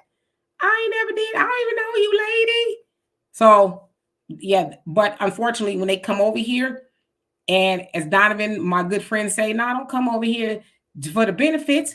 Come over here and get all that the white man has to offer. The racism, the ass whoopings, the brutality, come get it all. And when they get it all, they be like, where's we need black people to get together. But it was like he was just at and Zumba Glota looking down at me. But now that your son or your husband got, roughed up, now you want me to come and lock arms with you? Right. Or the child support system got your kids caught up. Now you want to talk about tribalism and, we got to stick together, my brother. We've got to do these things. No, come experience everything this white man has to offer you. Everything. It's not easy. Right. But then when they get over here, like, I don't want that. No. Because one thing white supremacy does not do as much is delineate. They're like, your ass is black too. Hey, Candy, how you doing? Jay, thank you so much. Says you're a beautiful black woman, a beautiful black family. Love you much. Peace and blessings, D and Donovan. Each one teach one. Yes, indeed. I love that. Each one teach one. Yes, indeed. It's not that I'm being cheap. Turn on my air. This weather is so weird. One moment is hot, one moment is cold. And then by the time I sit here, my daughter's not here. It's like, I probably should have turned on the air conditioner. But the good thing is I probably lose about 2 pounds as I'm sitting here, which I can really afford to do. James, how you doing? Says your shirt black, you brown. Says you are brown. Another problem is, Dimitri, you're the only 25-year-old I know that's going through the change. It's like a freak of nature. I'm too young to be going through menopause. What's going on here? Negroes, it says, is brown on the driver's license? Right. It says black. I don't have a problem with being called black, James Brown said, I'm black and I'm proud. A common man, thank you so much for the donation. Love it, appreciate you. He says, no, Demetria, when using words to explain a subject, we must understand how what is being said is interpreted. It's like the term minority on the law books. We thought it meant us, but it doesn't mean our people anymore. But that's not the context without using it. Context does matter. So you can say black and brown and not say coalition. That's because that's not what I said. One thing that I am, and I'm not saying this about you, common man, I'm very clear on the things that I say. And I try to be very careful because, trust me, I know how people interpret and misinterpret things. So I try to be very careful. But I impress upon anybody to find any video of me ever saying that there is a black and brown coalition. I have never said that. But black and brown men have been mostly affected by stop and frisk in New York City. That is a fact. Puffy, you say all terms are made up. I agree with that, but that's a new term that I don't ascribe to. So you're right. I'm black. Black woman, Black American, and I don't think I need to. As I said, I maybe nah. I don't really do group think a lot. I think it's important in some aspects, but groupthink reminds me of peer pressure. And sometimes when there's groupthink and peer pressure, I'm not saying it's true about that. Kind of like low key cults. Not saying it about that, but a lot of times when there's cults, there's only one person doing the thinking, and everybody else is doing the following. So, Truth Immortal, how you doing? And hi Cube, how are you? He says, what do you think of Netflix Good Times Made Up? Oh my Lord. Let me see. What do you think of Netflix Good Times made by Black people? You know, my daughter shared that with me the other day. And I guess maybe I kind of heard that there was a Good Times cartoon coming, but I didn't really know, right? And so she says there was a lot of conversation online about it. And so she sent me some videos. And when I saw the trailer, it is the most ghetto-fied trash. And Wanda Sykes, oh gosh, and y'all have to tell me who else is involved in it. Steph Curry is one of the producers. Norman Lear, even though he's not here anymore, because he was originator of Good Times. Well, they say last year. Yeah, he stole it, but he was at the helm of it. It is the most god awful garbage. There's a baby who is like a dope dealer, and he's drinking alcohol, and oh my, it's horrible. And I'm like, this is 2024, and it's in the form of a cartoon. So who do you think who's gonna watch that? It's gonna be children. Black children are gonna watch that with every stereotype in the world. And I was like, is this for real? So I hate it. I hope that nobody watches that at all, but it goes into the same vein of the music they put out for Black people, the television, everything that they put out for Black people is pure garbage. But you know what else is really garbage? Is that we don't have the sense God gave a cricket to say, I'm not watching that. We're not watching that. We will sit up and watch that madness. But I was shocked. And I'm not shocked a lot, but I was shocked by that. If y'all haven't seen it, go on YouTube. The trailer is there, and it's awful. It's bad. OG, did I say hello to you? If I didn't, how you doing? It says, I agree with Demetria. I'm Black, no need to be extra. Absolutely, we Black, Dwayne says, yep, Demetria and Donovan, it was all grandma's album, right? The family tree, right? Yo, great. You don't need to know that. Well, who the daddy of this baby? You don't need to know. The information is getting lost. You don't need to know that information. Well, how's the family tree supposed to work if we don't know, who you procreated with this child? Keep it going. That's because they probably don't know. Right, exactly. Exactly. Mind your business, boy. The Lion's Den, he says, well, through 30% of Black children who don't know their fathers, we have a problem. Yeah, that is very problematic. Black America says, we are separated, though. I know you don't like it, but you can't call a Mexican a Guatemalan. I never did that. I never did that. But yeah, we are separated. I didn't say that we're not. Okay. And MC Fact said, here's the thing. You got to delineate from other newly arrived Blacks, first, second generation immigrants, Blacks. The majority of Blacks were already in America, not Africa. Okay.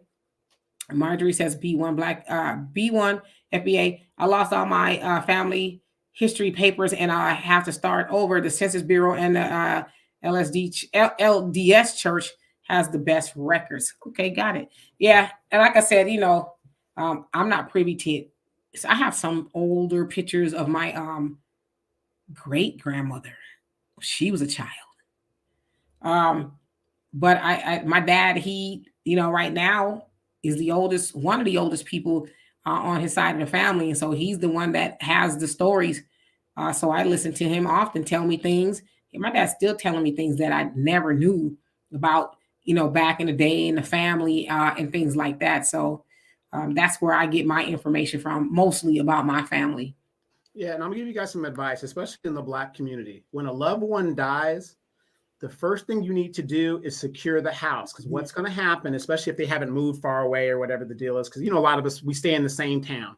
the first thing your aunts or your uncles do is they go in there and they get that photo album and they take all the pictures and they take stuff. And then once they have it, it's going to be hard for you as a child or something, if you live out of state, to get it back, because possession is 9/10 of the law. You don't know. My mom said, oh, you can have this picture, whatever. I recently got a picture of my father when he died, the little obituary in the newspaper. My cousin had it. And I recently got that after all these years, or she made me a copy or whatever it was. So again, the first thing you should do when if your loved one passes, is secure the house, because your family members will go in there and start taking stuff out for memorabilia. Then it's lost. Puffy, and hello, Roland. How you doing? Or it's a Roland. I'm gonna get it right. Puffy, you say ADOS is a scam. See, ADOS is not a new term. It's been around for a very long time. It's probably new to y'all, but that's not a new term. But, I guess the definition of it now is maybe new, but it's been around for a very long time. My mom in the 90s and her friends, I want to say it was through Dr. Claude Anderson, who was trying to sign petitions to get stuff like that signed for reparations. So I remember that term even back then. There you are, Hood View. Politics. You said we finally agree on something. Stop and frisk. Are you ready to come up here? Let me skip down. I know I'm a little bit behind, so I do want to catch up. Let's see here. Yeah, Roland, and I hope I'm saying that right. If not, please correct me. It says Esther Roll's rolling in her grave. That's the same thing I said. Esther Roll would be like, because that's why her and John Amos left, because of the shucking and jiving. They didn't like it. So can you imagine? Exactly. Yeah. Can you imagine if they saw that card? It's awful. It's like, Steph Curry, you signed up for that thing. Wanda Sykes, and y'all forgive me, I can't remember the other people, but it's like, for real?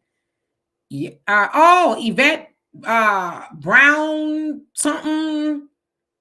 But she's kind of like a bootlick for the Democratic Party as well. But yeah, she's supposed to be so woke, and you signed up to do that? Do tell. Gotta get paid, girl. I gotta get paid. I gotta get paid, girl. The money. It's about the money. But you selling filth to your people. That ain't my problem. They weren't ready. They don't know their history. That's on them. This is entertainment, girl. Hey, Timothy. Yeah, we do allow it. We, shut up, Black America. Talk about it sound like a hit. You know what? That might be right up your alley. But trust me, it's horrible. And Valerie says, anytime you get that Black LGBT involved, it gets silly as hell. Well, there's some straight people. Steph Curry is a big time Christian, married to his wife, Aisha, for a very long time. And he's a executive producer of it. So it's horrible. And one who cares says it's disrespectful to the original Good Times. Yeah. And some people argue Good Times in and of itself was bad enough. So now they go and make it worse. Oh my God, it's terrible. If you really think about it, though, how many of you guys, I want you guys to really think about this. Think about Star Wars, Raiders of the Lost Ark, all of these things that, growing up, especially if you're in my age demographic, Dimitri, you're a little young, whatever, you probably like the new Star Wars, whatever, but they take all these heroes and they turn them into losers. Harrison Ford's Han Solo, he's a loser. Raiders of the Lost Ark, he became a loser. I mean, you look at all these things, it's like they destroy all of these things by making part 2s and stuff, and it just destroys these heroes. And that's the new Hollywood thing. You make the money at whatever cost. Who cares about the characters? Who cares? Yeah. I hate to say this, and it's just really because we as Black people, we become very weak. We are not our ancestors. Imagine our ancestors would have saw something like that. Our ancestors actually shunned Black people who were, as they said, were not a credit to the race. Lincoln Perry, who was also known as Step and Fetch It, was one of them. He was the first Black millionaire in America. And he made that money off of giving a bad depiction of Black people. In fact, his moniker was Step and Fetch It, the laziest man in the world. And when, white folks stopped paying him for that, lost all his money, became a drunk. And the Black community, they kind of doing him like Candace Owens is getting done.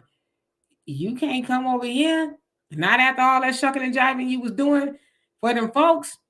So But we aren't our ancestors. We put up with all that. Our ancestors would have boycotted that so doggone fast. But we, as I say all the time, are that frog in a boiling pot of water. Y'all know that analogy. First, the frog's in the water and it's cool and it's doing some backstrokes and it's like, this feels good. Then somebody turns the heat up a little bit and the frog is like, dang, it's getting a little warm. But you know what? I'll adjust. Do some breaststrokes. The water gets a little bit hotter because somebody turns it up and it's like, hey, it's hot up in here. But they adjust. And then eventually the frog boils to death because it just kept adjusting. And that's we as Black people, we keep adjusting to the foolishness that they give us, right? I'd imagine in that Netflix room, they're like, I don't really think Black people gonna like this much. But you know what? They tend to just acquiesce and get used to it. So we're gonna push the envelope just a little bit further and see how they like it. And when they do that, we might, but guess what? We watch it. And then they add a season 2. Then they add a season 3 of a baby who's running around with a pacifier and 40 ounce in his bottle selling dope out of a stroller. So. Well, remember the cartoon Bebe's Kids? I thought that was terrible. I mean, it's funny, but it was terrible. Oh, this is worse. This is worse. I was appalled. And I tell you, I was appalled. I was like, this can't be real life. You know what, though, Dimitri, before you continue, I am going to make an announcement. We are changing this show's name to Judge Demetra, period. I don't know about all of that. That guy from Texas, how you doing? I hope you're doing well. Yeah, I totally agree with you, Star Child. How you doing? He says, hey, y'all, Black Americans made it cool to be Black. Other African descendants used to get angry when we called them Black. Now the world wants to be Black Americans, even white folks Black, and I'm proud. Absolutely. We are the blueprint. I don't care. Well, they want our culture. They don't want our struggle. That's the difference. Yeah, I totally agree with you, Common Man. There are people on the continent that never heard of the slave trade. I would almost say shame on them, because I think everybody should know about it. But I bet they know about the Holocaust. It ain't had nothing to do with them. But I bet you they know about it. Intel Sci 2020, how you doing? Says we Black, but we also need political designations to delineate for lineage-based reparations. That's why I roll with FBA or Freedmen. Yeah, I get that. I totally get that. I like Freedmen. I like Black American too. So yeah, JJ, you say good time cartoon is rebirth of Amos and Andy. Shaking my head. I'd even imagine it's worse because you have a baby who is a Black boy, but he's doing the things that not even most Black men do, right? But that stereotypical Black man that's hood with the chains and the dope and they have made a Black baby into a Black man, and they have tried to make it funny. It's not. And Jago, how you doing? It says not watching Netflix. Good Times. Good Times is a historical pro-Black family show. I think I can see where you're going with that. I think a lot of people would argue that it wasn't. It was in the same lane and time space of Black exploitation. So I think a lot of people probably argue that was what it was, because it was just the extreme struggle of a Black family. They take, one step forward and then it was 13 steps backwards. Yeah, look at what's happening. That was another one. You can name That's My Mama. All of those shows, always the Black person is struggling. But look at our recent movies. How many robbery movies do we have to have? You got to make it any way you could make it. Look at these movies. I will watch a movie and you see the White House, if the person's at their house, nice, clean, prestigious. Then when they go to the Black character, he's in the hood. He or she is in the hood. It's pandemonium. And this is what we think is normal. It's a form of propaganda to show that white means success. Everything's going to be lily and great.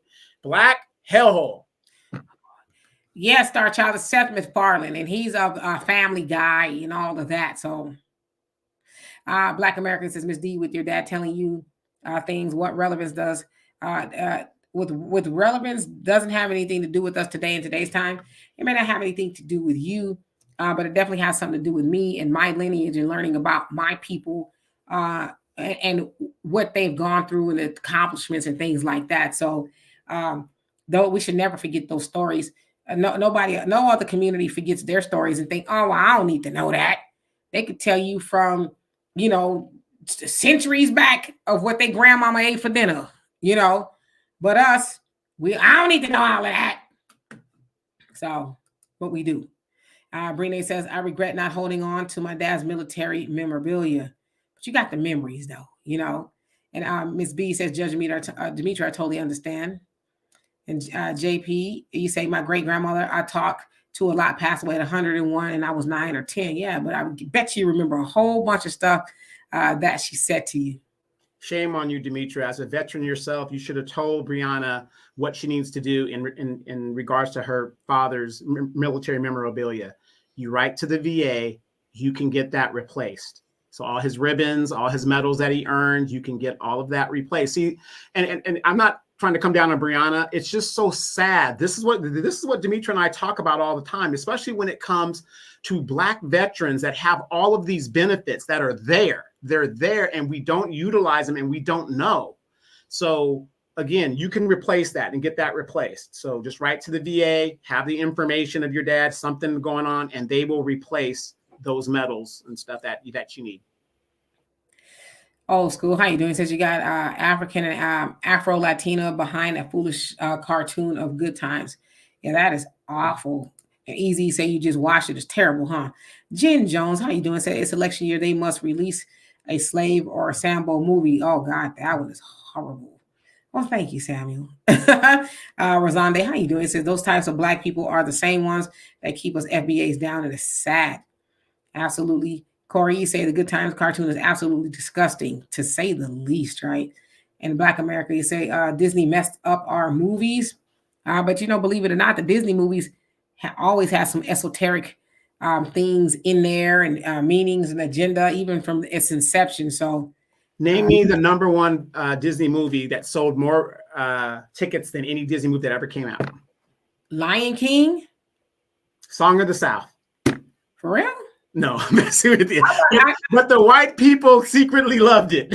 Yeah, remember Uncle Remus? Yeah, they actually discontinued that movie after the 2020 George Floyd was murdered. They actually took that out of rotation because it's very racist. As you know, not just Disney, but a lot of other cartoons. What was the name of that? The Mammy and Tom and Jerry. Yeah, they took that out. The Bugs Bunny had some racist tropes in it. All of it. They took all of that stuff out. I think you can still look them up on YouTube. Some people have put them up on YouTube. Yeah, I've seen some of them. I can't remember that name of that. The Mammy on Tom and Jerry. Ooh boy. Oh yeah, Tom, don't cat. Yeah. Come on here, do this thing, baby. It's sad, but again, yeah, that's her name. It was the times. That's how it was viewed. Zariah, how you doing? It says Steph is close friends with Obama. I don't expect him to make good decision off the court. Yeah, it's like, oh, he needs to be boycotted for that foolishness. It's crazy. I would love to ask him, would you let your children watch that? A baby in a stroller drinking and selling drugs? Would that be something you're proud to have your precious babies watch? I don't think you would be, but you want your precious babies to watch it so they could get a season 2, 3, and 4, right? Puffy says, we are our ancestors, the same folks that exist today, good or bad, existed back then, good or bad. Absolutely. James, he says, black is evil, white is pure. I don't believe that. Yeah, but that's exactly what we have been sold. All right, so let me skip down so I can actually open the link so y'all could come up. We're going to be here for about another 20 minutes or so. Marjorie, okay, so you're talking to somebody else. And Easy says, I bet if black folks tell Netflix to remove it or lose membership, it will happen quickly. Exactly. MC Factor says back in the black leaders would speak out against TV stereotypes. Nowadays they producers. They're not going to speak out against the Democratic propaganda against black people. They're not going to do that. I mean, we're seeing this stuff in real time. You got an NAACP, you have the Urban League, all of these so-called black organizations, NAACP. They are silent when something happens. How many NAACP people spoke out when George Floyd was murdered on TV, live TV? You didn't hear barely any of these people saying a word. Yes, indeed. And Roland, you say, I interviewed Thelma of Good Times on my YouTube channel. I also communicate with her on a daily basis. I'm going to ask her what she thinks about this buffoonery. Oh, please do. I am so interested in knowing what she thinks about it because it is horrible. And Donovan would love to go on a date with Thelma, by the way. All right. So again, I'm gonna skip down so I can catch up. And that guy from Texas says Lenny Kravitz said his mom is Roxy Roker from the Jeffersons. She's related to Al Roker. Yep, that is definitely his mama. And his song "Thinking of You" is about his mom, Roxy Roker. So absolutely. All right. Okay. I know I said I'll skip down. Oh, I'm sure she's horrified. And Shirley says, I traced my ancestors back to 1812 on a plantation in South Carolina. That's pretty far. JP says, I learned so much from my older family how that white men make moves. Real talk. Yep. Like I said, my dad, he's 80, so he remembers a whole lot of stuff. Easy says, I can't imagine if we made cartoons depicting the Untouchables. Yeah, like somebody said, would Seth do that to Happy Days? Make it, trailer parky or whatever it is? Hell no, they wouldn't do that. Yeah, Quita, is you ain't my baby. Right. Mammy, I think what was her name? Mammy something. I can't remember that. The Mammy, whatever it is on but she was fat and black, and mean, and you old. Yeah, and you only saw her big old stank legs and stuff, or she's kicking Tom out, abusing the damn cat. Right, yeah, zippity doo dah, zippity day, yes, all of that, those are cartoons we saw when we were young. Obviously, they were way before our time, right? And just another woman says, because they are federally funded, these so-called black organizations. True that. All right. I'm going to go all the way down to the bottom. Willie, how you doing? He says Thelma's about 70 and she looks good. Okay. And I say Thelma looks good still. She looks good. And I think JJ, he's up there too, like 78, 79. He's up there. And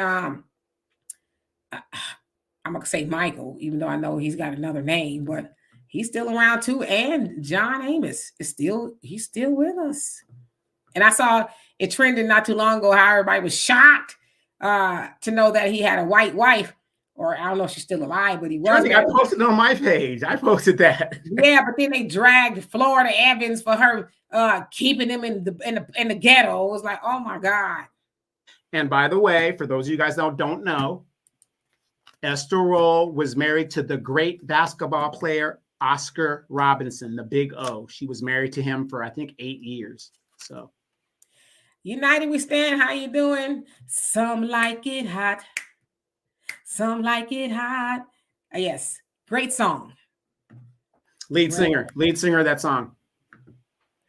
I don't know. Robert Palmer. Is it really? Yes. Okay. Yes. Power Station. He was the lead singer. Robert Palmer. I know Robert Palmer. Yes, indeed. He was huge in the 80s. Huge. I think that's what everybody, besides Sade, got the idea to slick their hair back. The women, with the tight dresses on. And he was always in a suit. He was always sitting in a suit. Those are the days. Okay. Now I'm going to share the link.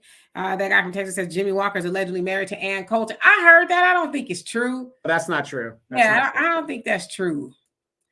Absolutely, James. Reparations right now. Simply irresistible. I told y'all that I'm a trained dancer. And I once did a routine to that with some of the other ladies at the dance studio. It was all right, I guess. Do you know the best routine Cliff ever did that I saw? He did Thieves in the Temple, my cousin Brittany. They were little girls, and they were just jumping around in their little gypsy or genie outfits. It was the cutest performance. Yes, indeed. You say my grandparents were born in 1883 and 1885. Wow. My grandparents were born in the early 1900s, and of course their parents in the 1800s. See, okay, wait. I want you guys to understand this. Did you see what Common Man just said? His grandparents was that. So what? That's 2 generations back for him. 2 generations. About that, yep. So again, all this BS that they can't find who's slaves and who's a descendant of the slave, whatever, it's BS. My heritage goes back 4 generations, only 4. They make it seem like it's 300, 400, 500 years ago. It's not true. You can trace your lineage to slavery if you're from here. It's not far. You're talking about almost 100 years ago, a little over 150 years ago at the most. So they need to stop with all this. We don't know who's who. They know who's who, and you guys know who's who. Absolutely. All right. So yes, is Hood View politics still here? I want to have a conversation with them. And right now, them only. And if they do not come up, then we can have other people come up. But I want to speak to them just right now. We're going to be here about another 15 minutes or so. I am burning the freak up. It's crazy. Because y'all, I got 1, 2, 3, 4. I don't have this one on lights on me, so it gets pretty damn hot in here. Thank you, Miss Sweet Talk. Say another great discussion. I think so. Marjorie says I found my great grandfather and grandmother at 1807. Woo, that is really far back there. No. Just I read somebody comment Hood View. If they are still here, I'm going to put the link up right now for Hood View to come up here and tell us all about it. They said we didn't know what we was talking about or something like that, or we are misleading people or something. Not right now, Michael. I'm waiting for one person to come up here. Michael, no. Michael's the first one to click the link. Woo! I'm finna cool off just a second. I am drenched. I'm waiting for Hood View. But let me ask you this, Demetrius, while we're waiting for him. Why would a person like Hood View think that we're misleading the people? What is it that we could have possibly said that would be misleading Black people to do something else? Could it be, again, I want you guys to understand, and I don't know Hood View, what his thing is, but to me, it's kind of telling to me recently, as we get into elections, all of these new viewers like Hood View, they come on here and they keep saying we're misleading people, and they really don't elaborate. They could have elaborated in the chat because I asked them, what do you mean by that? And then they disappear and they don't come back. I hope he does come back on, but is it because we're waking people up maybe, or giving them a different perspective of how to look at it? Could that be the problem? What do you guys think? Yes, Al, Mammy Two Shoes. I knew Al would know the name of the Tom and Jerry. The Mammy, she was, Mammy. I bought Mammy Two Shoes. How did our ancestors go for that? And they sat us in front of the TV watching Mammy Two Shoes talking crazy to Tom, and then she take the rolling pin over his head a couple of times. But yeah, that would definitely be unacceptable. And then during the George Floyd protest, they even took off the Dukes of Hazzards. Now I know a lot of people was mad about that. I was kind of mad about that myself because the General Lee, they had the Confederate flag. I don't know. I was a kid when I was watching the Dukes of Hazzard, so I guess it's not on anymore. But I'd have to watch it again to see if there were some racial undertones. I'm quite sure that there were, but I guess with the Confederate flag being right there on the car on plain display, a lot of people had an issue with it. I'm one of those people. I don't have an issue with the Confederate flag or anything like that because it's not the flag itself that's harmful. I know the ideas behind the flag that are harmful is the people that still hold those ideas. And there was a Confederacy, right? Now, of course, the Confederacy was not kind to Black people, but that doesn't negate that the Confederacy was a thing. It just was, right? So I don't know, but yeah, the Dukes of Hazzard, I was like, damn, we can't watch that no more either. They didn't put Daisy on there enough with her Daisy Dukes. They didn't show Daisy. Daisy Dukes with her flat booty. Y'all love Daisy Dukes, and she bend over in them little cut off shorts and stuff. And guess in the summer of the late 80s when we were on our teens, who was running around with Daisy Dukes in the summertime? A lot of black girls were doing it. Come on now. And y'all biker shorts. How many of you guys remember the biker shorts? Demetria used to wear biker shorts and accidents used to happen as she's walking from school. You're welcome. You're welcome. D'Amica had to put it in her backpack because her dad wouldn't let her walk out the house like that, so she had to sneak all that stuff out. Oh, you better believe it, boy. Especially because my stepdad was in the home when I was in high school, and at one time I tried to go out of there with a mini skirt. You know, in the 80s, mini skirts was saying it wasn't like up the wazoo or nothing, but it was a mini skirt. So I was about to leave out the house, and my stepdad was like, "You're not going to school with that." And I bought it with my own money, so I'm like, "Yes, I am." I was like, "Why not? It's too short. You can't wear that to school." So I'm upset because I was looking good, you know, I bought it with my own money. So he went to work. My mom, she stood there. She said, "Do you have some stockings?" They was tights back then, right? You couldn't see through them. "You have some tights?" I said, "Yeah, I got some white ones." She said, "You can wear the skirt if you wear the tights, but don't let your dad," because I call him dad as well, "don't let him see you have that on when he comes back." And I was like, okay, I can do that. So yeah, there's things I could not wear. Even to this day, if I wear something around my daddy, I don't.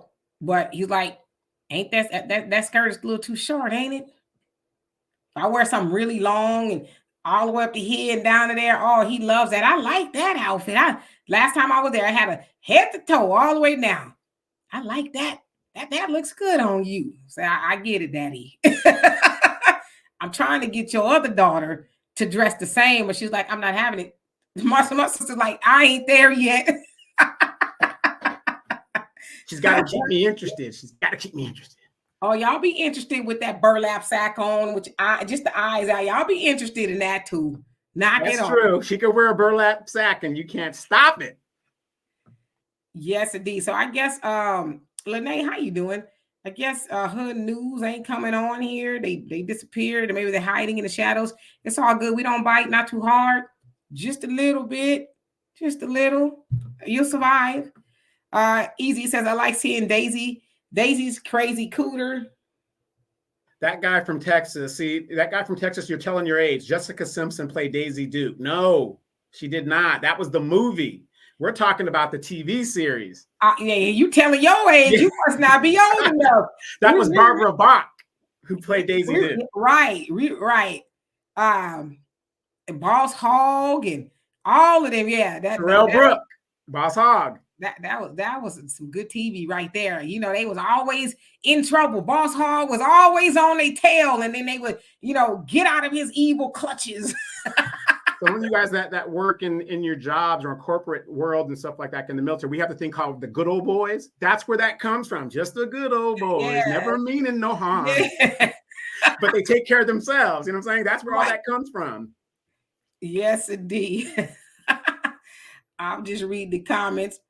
Superstar Rising, you say, "Did you hear about the influencer who was going to be paid to say good things about Democrats? It's probably why you have those people popping up saying you're misleading." Oh yeah, the Biden administration has spent millions of dollars. They're spending. I did a story; it's not out yet. $25 million to reach Black people and to get rid of misinformation because we're being misled. Buzzer Cam H1 says, "You still wear stockings." Demetria back then still had to wear a slip. My grandma was not playing. Okay, I don't care if you had on a potato sack. Do you got a slip under there? No, go get one on. You was wearing a slip. I don't care. And let me tell you, ladies, something. I'm serious. When I was married, and my wife wore a slip every now and then, I thought that was the sexiest thing. When she dropped her dress and had their slip on, and then she's man, come on now. You see the silhouette? Yeah, exactly. Yeah. Common Man says, "And I had an older aunt Then her who died before her and Demetra, my cousin, is probably older than you guys as grandparents. I'm 62 years old myself. So you're 10 years older than me. So yeah, I could see that. So almost a generation, right? I'm doing well, and I'm a little on the hot side, but I cooled down. But now that I mentioned, probably gonna get hot again. Quita, you say the song said, "Look at that girl with the Daisy Duke song." Yeah, that's Uncle Luke and them. Black crew. Yes, yes. You know, we did wear a Daisy Duke or two, you know. But I want to say this. There's some ladies out there that need to come on out them Daisy Dukes, okay? And the cat suits. You're 54 years old. Stop it. Retire them. Let them go. Dig them from out your crevices. Take them off.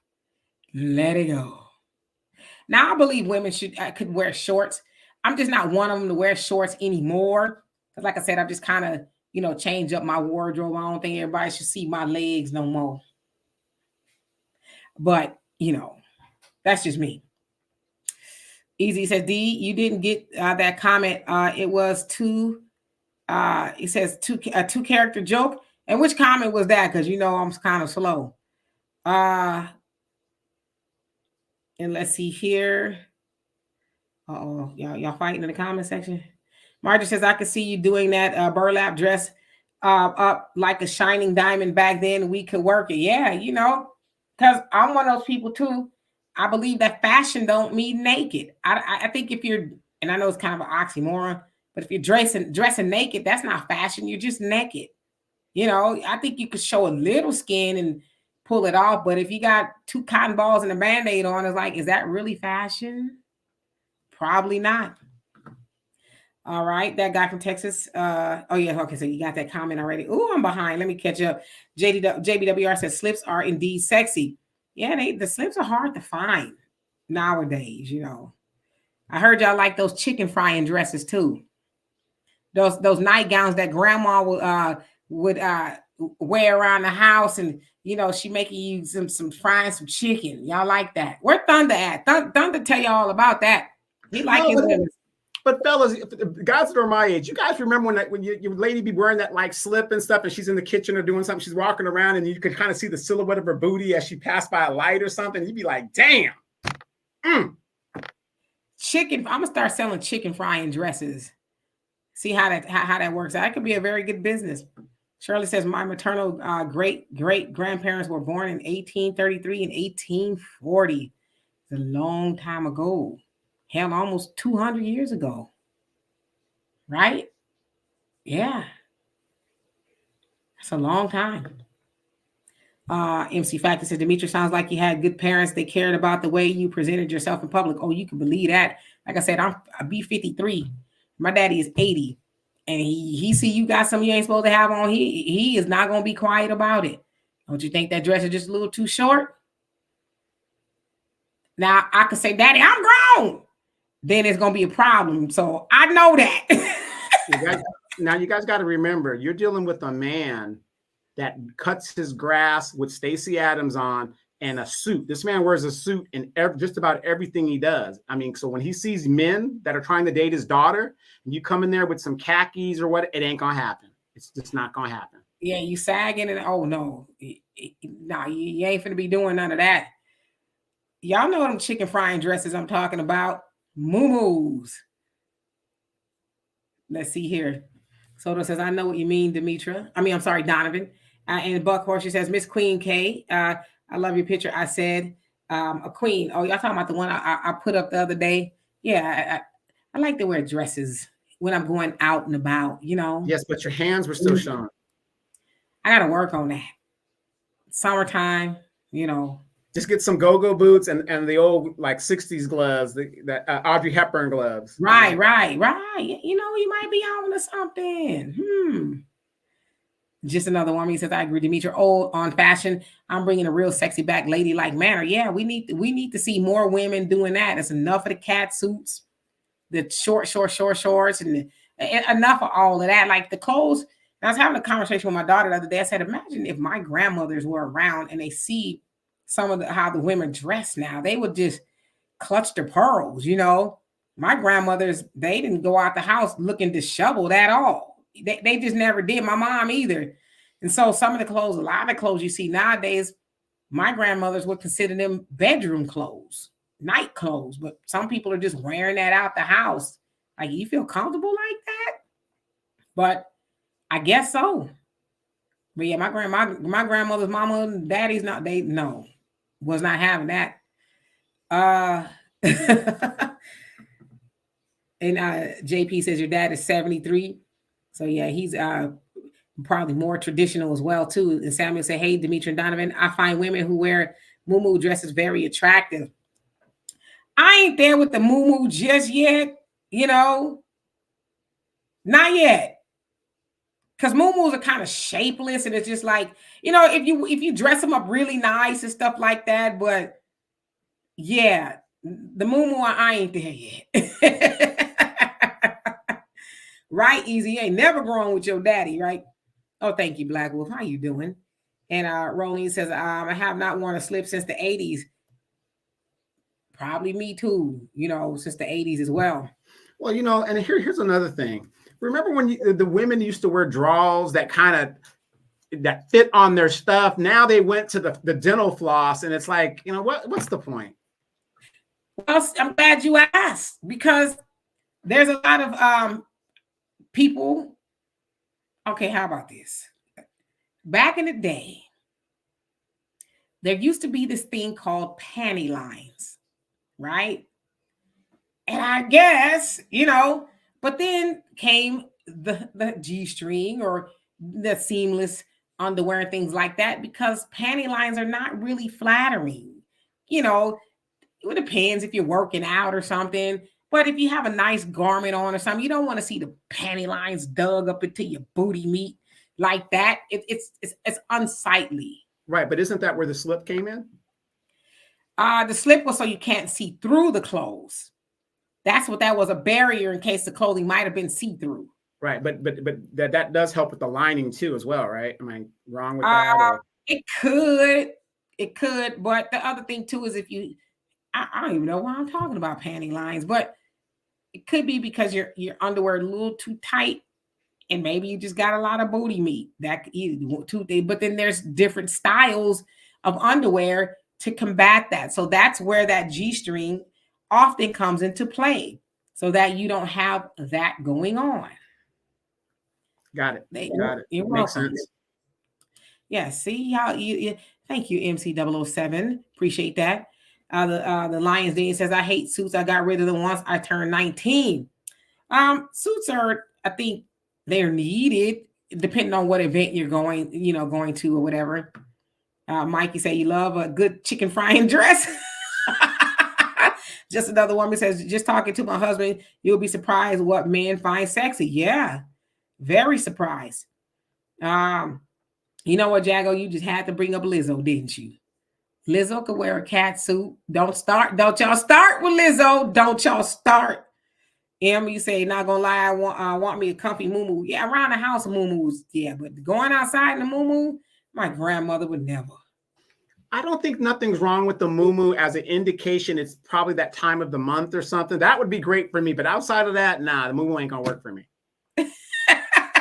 You don't want to see her sashaying around the house in her muumuu? No?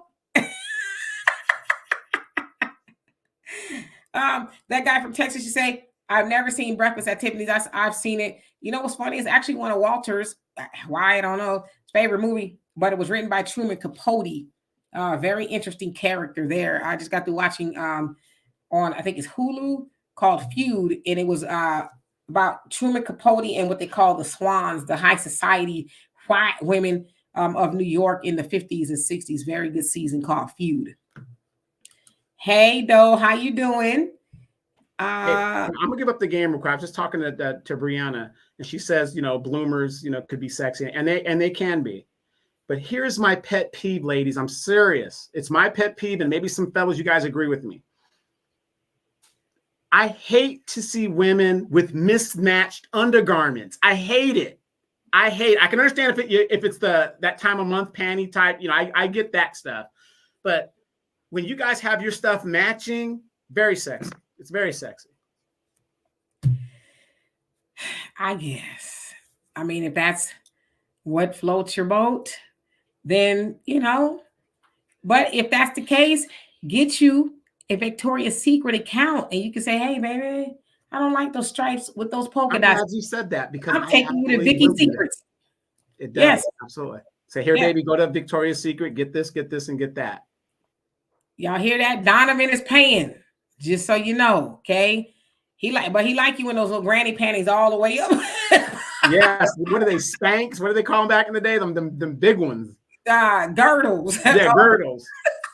Wait, I think they were in the color purple. Remember they had those little things where it's like olive oil or something? I don't know what you call them. But... Yeah, let me go back to this comment here. And Brother Phil said more babies were made with muumuus than lingerie. Okay. And it was probably because of the allure that was under there, right? I want to understand men like that. They like to use their imagination. So yeah, clearly, right? Because grandma and grandpa and them had a whole bunch of kids for some reason. They also didn't have no TV either. So sometimes grandma was entertainment. JP says, remember black women in jeans was sexy as hell. Gloria Vanderbilt, Jordans, and all of yeah, in the 80s. Oh man. Take your pants. I like the way you dance. And the apple bottoms. Whatever happened to the apple bottom jeans? Whatever happened to that? I don't know, but I remember when now we got the watermelon jeans running around here. What the hell is that?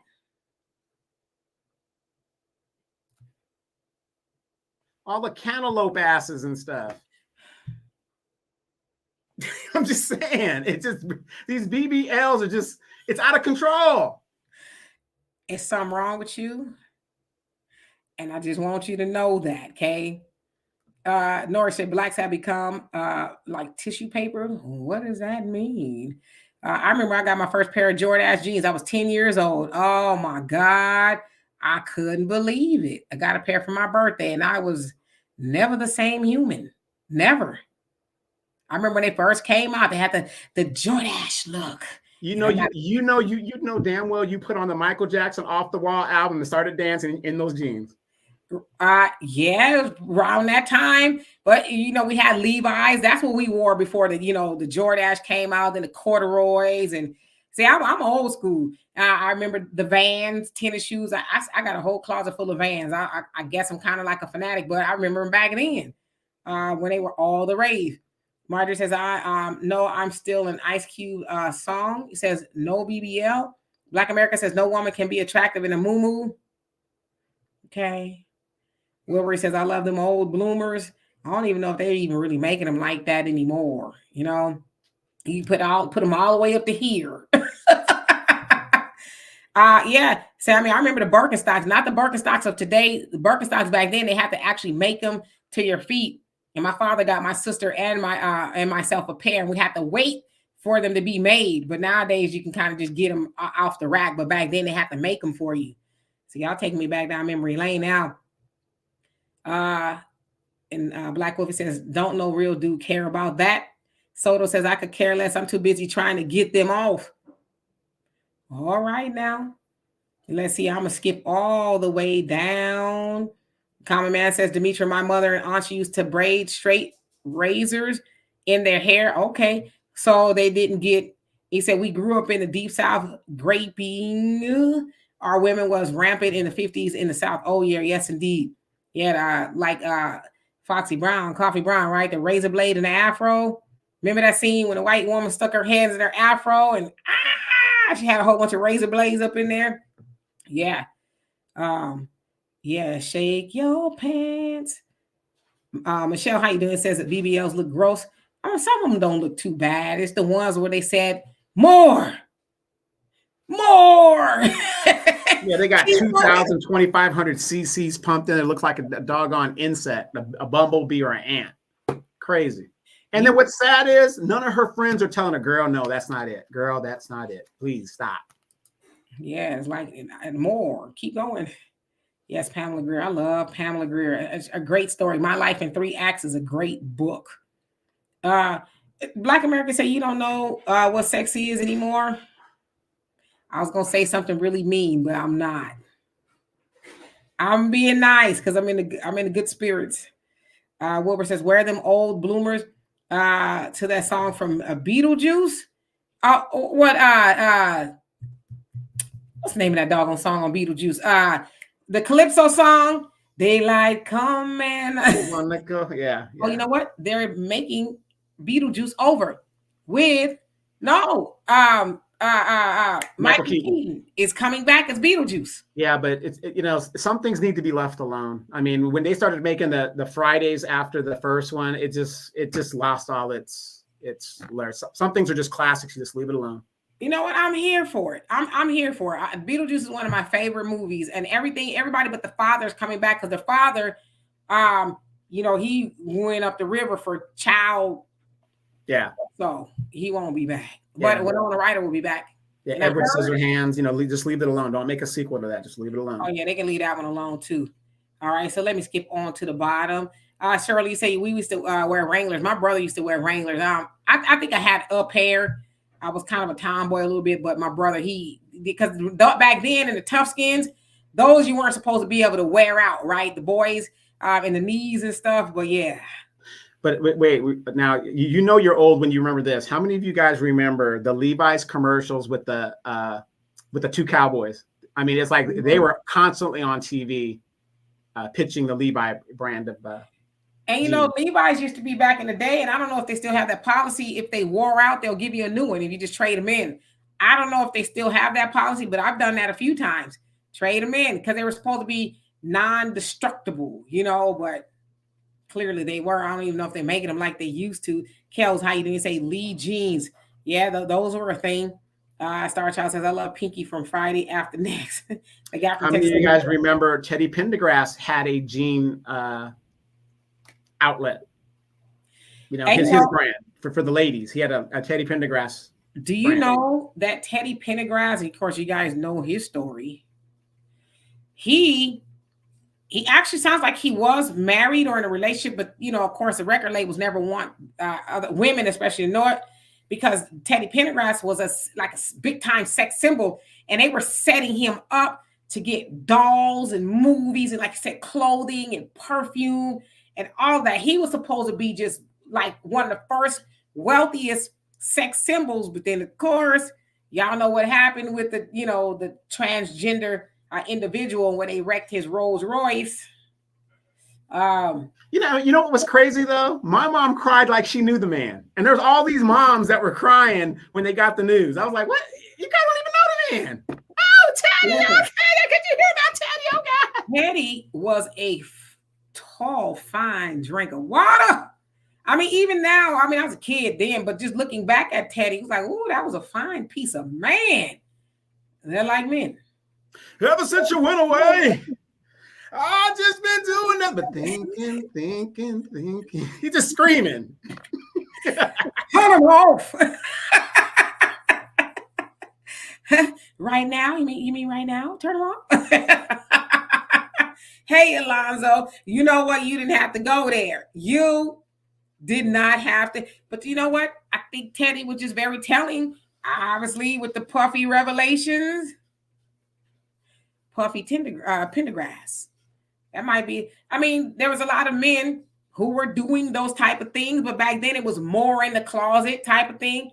I think he just got caught because of the car accident, right? Which actually, made him quadriplegic, and he ultimately succumbed to those injuries. But yeah, Teddy Pendergrass, he was being set up to be wealthy, to get your mama's money. Well, think about this. How many artists, name me an artist that had a ladies only concert that sells out consistently? He's the only person that has ever done it. Marvin Gaye couldn't even do that, pull that off. Oh yeah, Teddy was that guy. Like I said, he took your mama's money and her drawers because she took them off. And that's when the panties were, the story of the panties being flowing on the stage and everything like that. And we had so many great artists back then. If you think some of them that aren't with us today, would they still be releasing music? You don't know that, but notice that their stories are so tragic. A lot of them are just, wow. Yeah, Miss Sweet Talk says, why do early R&B artists' image have to be single, even though they are married with children? Because it's about the money. And they selling the fantasy to the women. Tom Jones was another one. the Pussycat song and a whole host of other ones. But he was this big time sex symbol in the 60s and stuff. And he was married even before he got in the industry, but a lot of people didn't know it. The record company was like, they cannot know you're married because we make money off of selling the fantasy to the women. So that's why they never tell you about their significant other.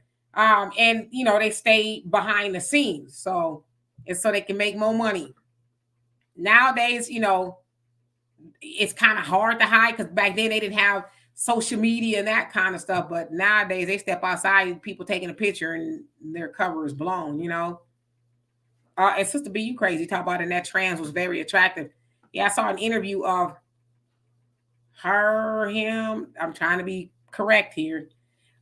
Saying that they kind of hid it, but they said, no, yeah, that I was in the car and he was very in love with me. He didn't, a lot of people knew of me, but clearly they didn't, right?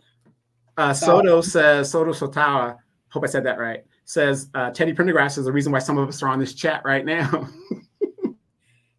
You ain't lying. Your daddy put on that record and said, take them off. It's not take them off. It said, turn them off. Well, she took them off. And ta-da, here you are. and notice back in the 70s, guys grew beards and it was a big thing. And in the 80s, the beard kind of went away. Everybody was kind of getting clean suited and booted and stuff. And now the beards are back. It's just a trend thing that happens all the time. It's nothing new under the sun. There's nothing new under the sun. Yeah, Easy said that was false advertising. I don't think it was false advertising. Just like it would. I'm not telling you I'm married, but I'm not telling you I'm married. Because every woman that's a fan girl, that's what they call them now, of these people, they all think, I mean, come on. When Michael Jackson first came about, all of the ladies thought that was going to be her man. So there's the fantasy. All I got to do is Michael. Kim Fields was singing. Yeah, you know what I'm saying? That was Kim Fields. She was infatuated with him, and so were all the other girls. So we thought if I just get in the same room with Michael, he'll just fall for me and only me, right? So that was the fantasy. Right, and you got to think about it. When it comes to marketing, who do these companies and corporations market to? It ain't the damn men, it's the women. Right, because, I mean, do men fall for women like women do for the men? Not quite, Of course, like, when Vanity was out, Vanity was, that's my girl right there. R.I.P. Sex sells. Roxy Brown, sex sells. But, but we aren't on them like that, though. We're like, okay, it is what it is. Pam Grier, I think, came the closest. I have the actual portrait of her. I think it was a Players Edition magazine where she was like naked in the edition spread out. Oh my God, one of the most beautiful women I have ever seen. I mean, perfect. Do tell you was gonna marry Muhammad Ali, and I was gonna marry El DeBar. Hey, Muhammad was out there doing his thing with them ladies. I mean, he was about that life. Okay. Yeah, Michael Jackson had a whole lot of baby mamas out there. Ask Billie Jean. Okay, she's still trying to get her child support check. Yeah, Miss B, Vanity and Apollonia. I love me some Vanity. Boy, I remember when she first came out, Vanity 6. I couldn't have been no more than 12, 13. And I remember where I was. Y'all gonna trip off of this when I tell you the story before we get out of here. Okay. My father was a second lieutenant to Brother Khalid Muhammad, Temple 27. Okay. And my dad was driving his limo, and we were in the back of the limo. And I remember my dad had to pick somebody up from LAX. I don't remember who it was. Maybe it was, Brother Khalid Muhammad. So my siblings and I were in the back of the limo. He must have had on K-Day or something, right, in LA. And that song came on for the first time I heard that, and I was sold. I was like, then when I saw Vanity, I was like, oh, wow. What an amazing human. And she has a very tragic life. Of course, very tragic. Married to a mass murderer. I mean, geez. Yeah. She very tragic life, died, early. But she tried to disassociate from Vanity because she became a minister and, went by Denise Williams or her, Well, her. she in the entertainment industry, when she was in the drugs and stuff, she was a pass around. So, and how many of you guys know this? Before she dated Prince, guess who she dated? Slick Rick James. And that's how they met when Prince used to open for Rick James. She used to date Rick James before. And that's where they say Rick and Prince had their beefs kind of started from that aspect. Oh yeah, I'll be sure. Lord have mercy. I remember the year was 1988, I think it was. I'll be sure. Yes, indeed. He brought light skin back, I think, in that unibrow. Yeah, she should have did with Tina Marie.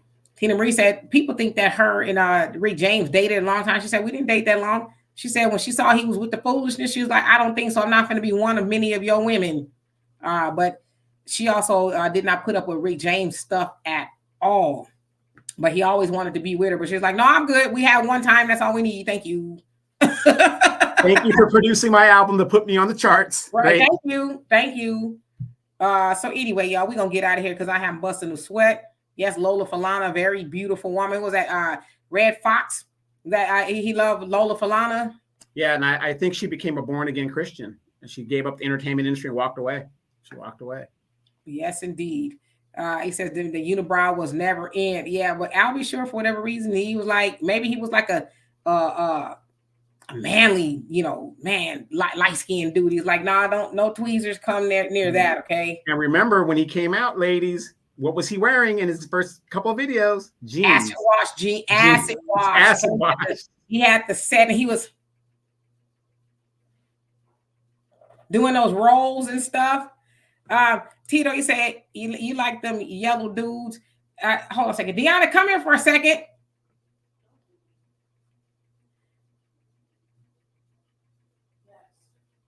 Can you just put your arm? That's disrespectful. Put your arm in the camera. Okay. There was some light on that. Chocolate. My daughter's very chocolate, very dark skinned. So I say that to say my daughter's father is a shade below purple. Okay. I'm telling you, my daughter's father is almost the spitting image of Big Daddy Kane. Almost a very spitting image in every way, shape, and form. So I say that to say I like them of all shades. I just happen to like Albie Short and Elder Barge. I like Idris Elba. I like Craig Mack. That was my baby right there. I ain't gonna never forgive Puffy for what he did to Craig Mack. Never. Okay. So I like them all.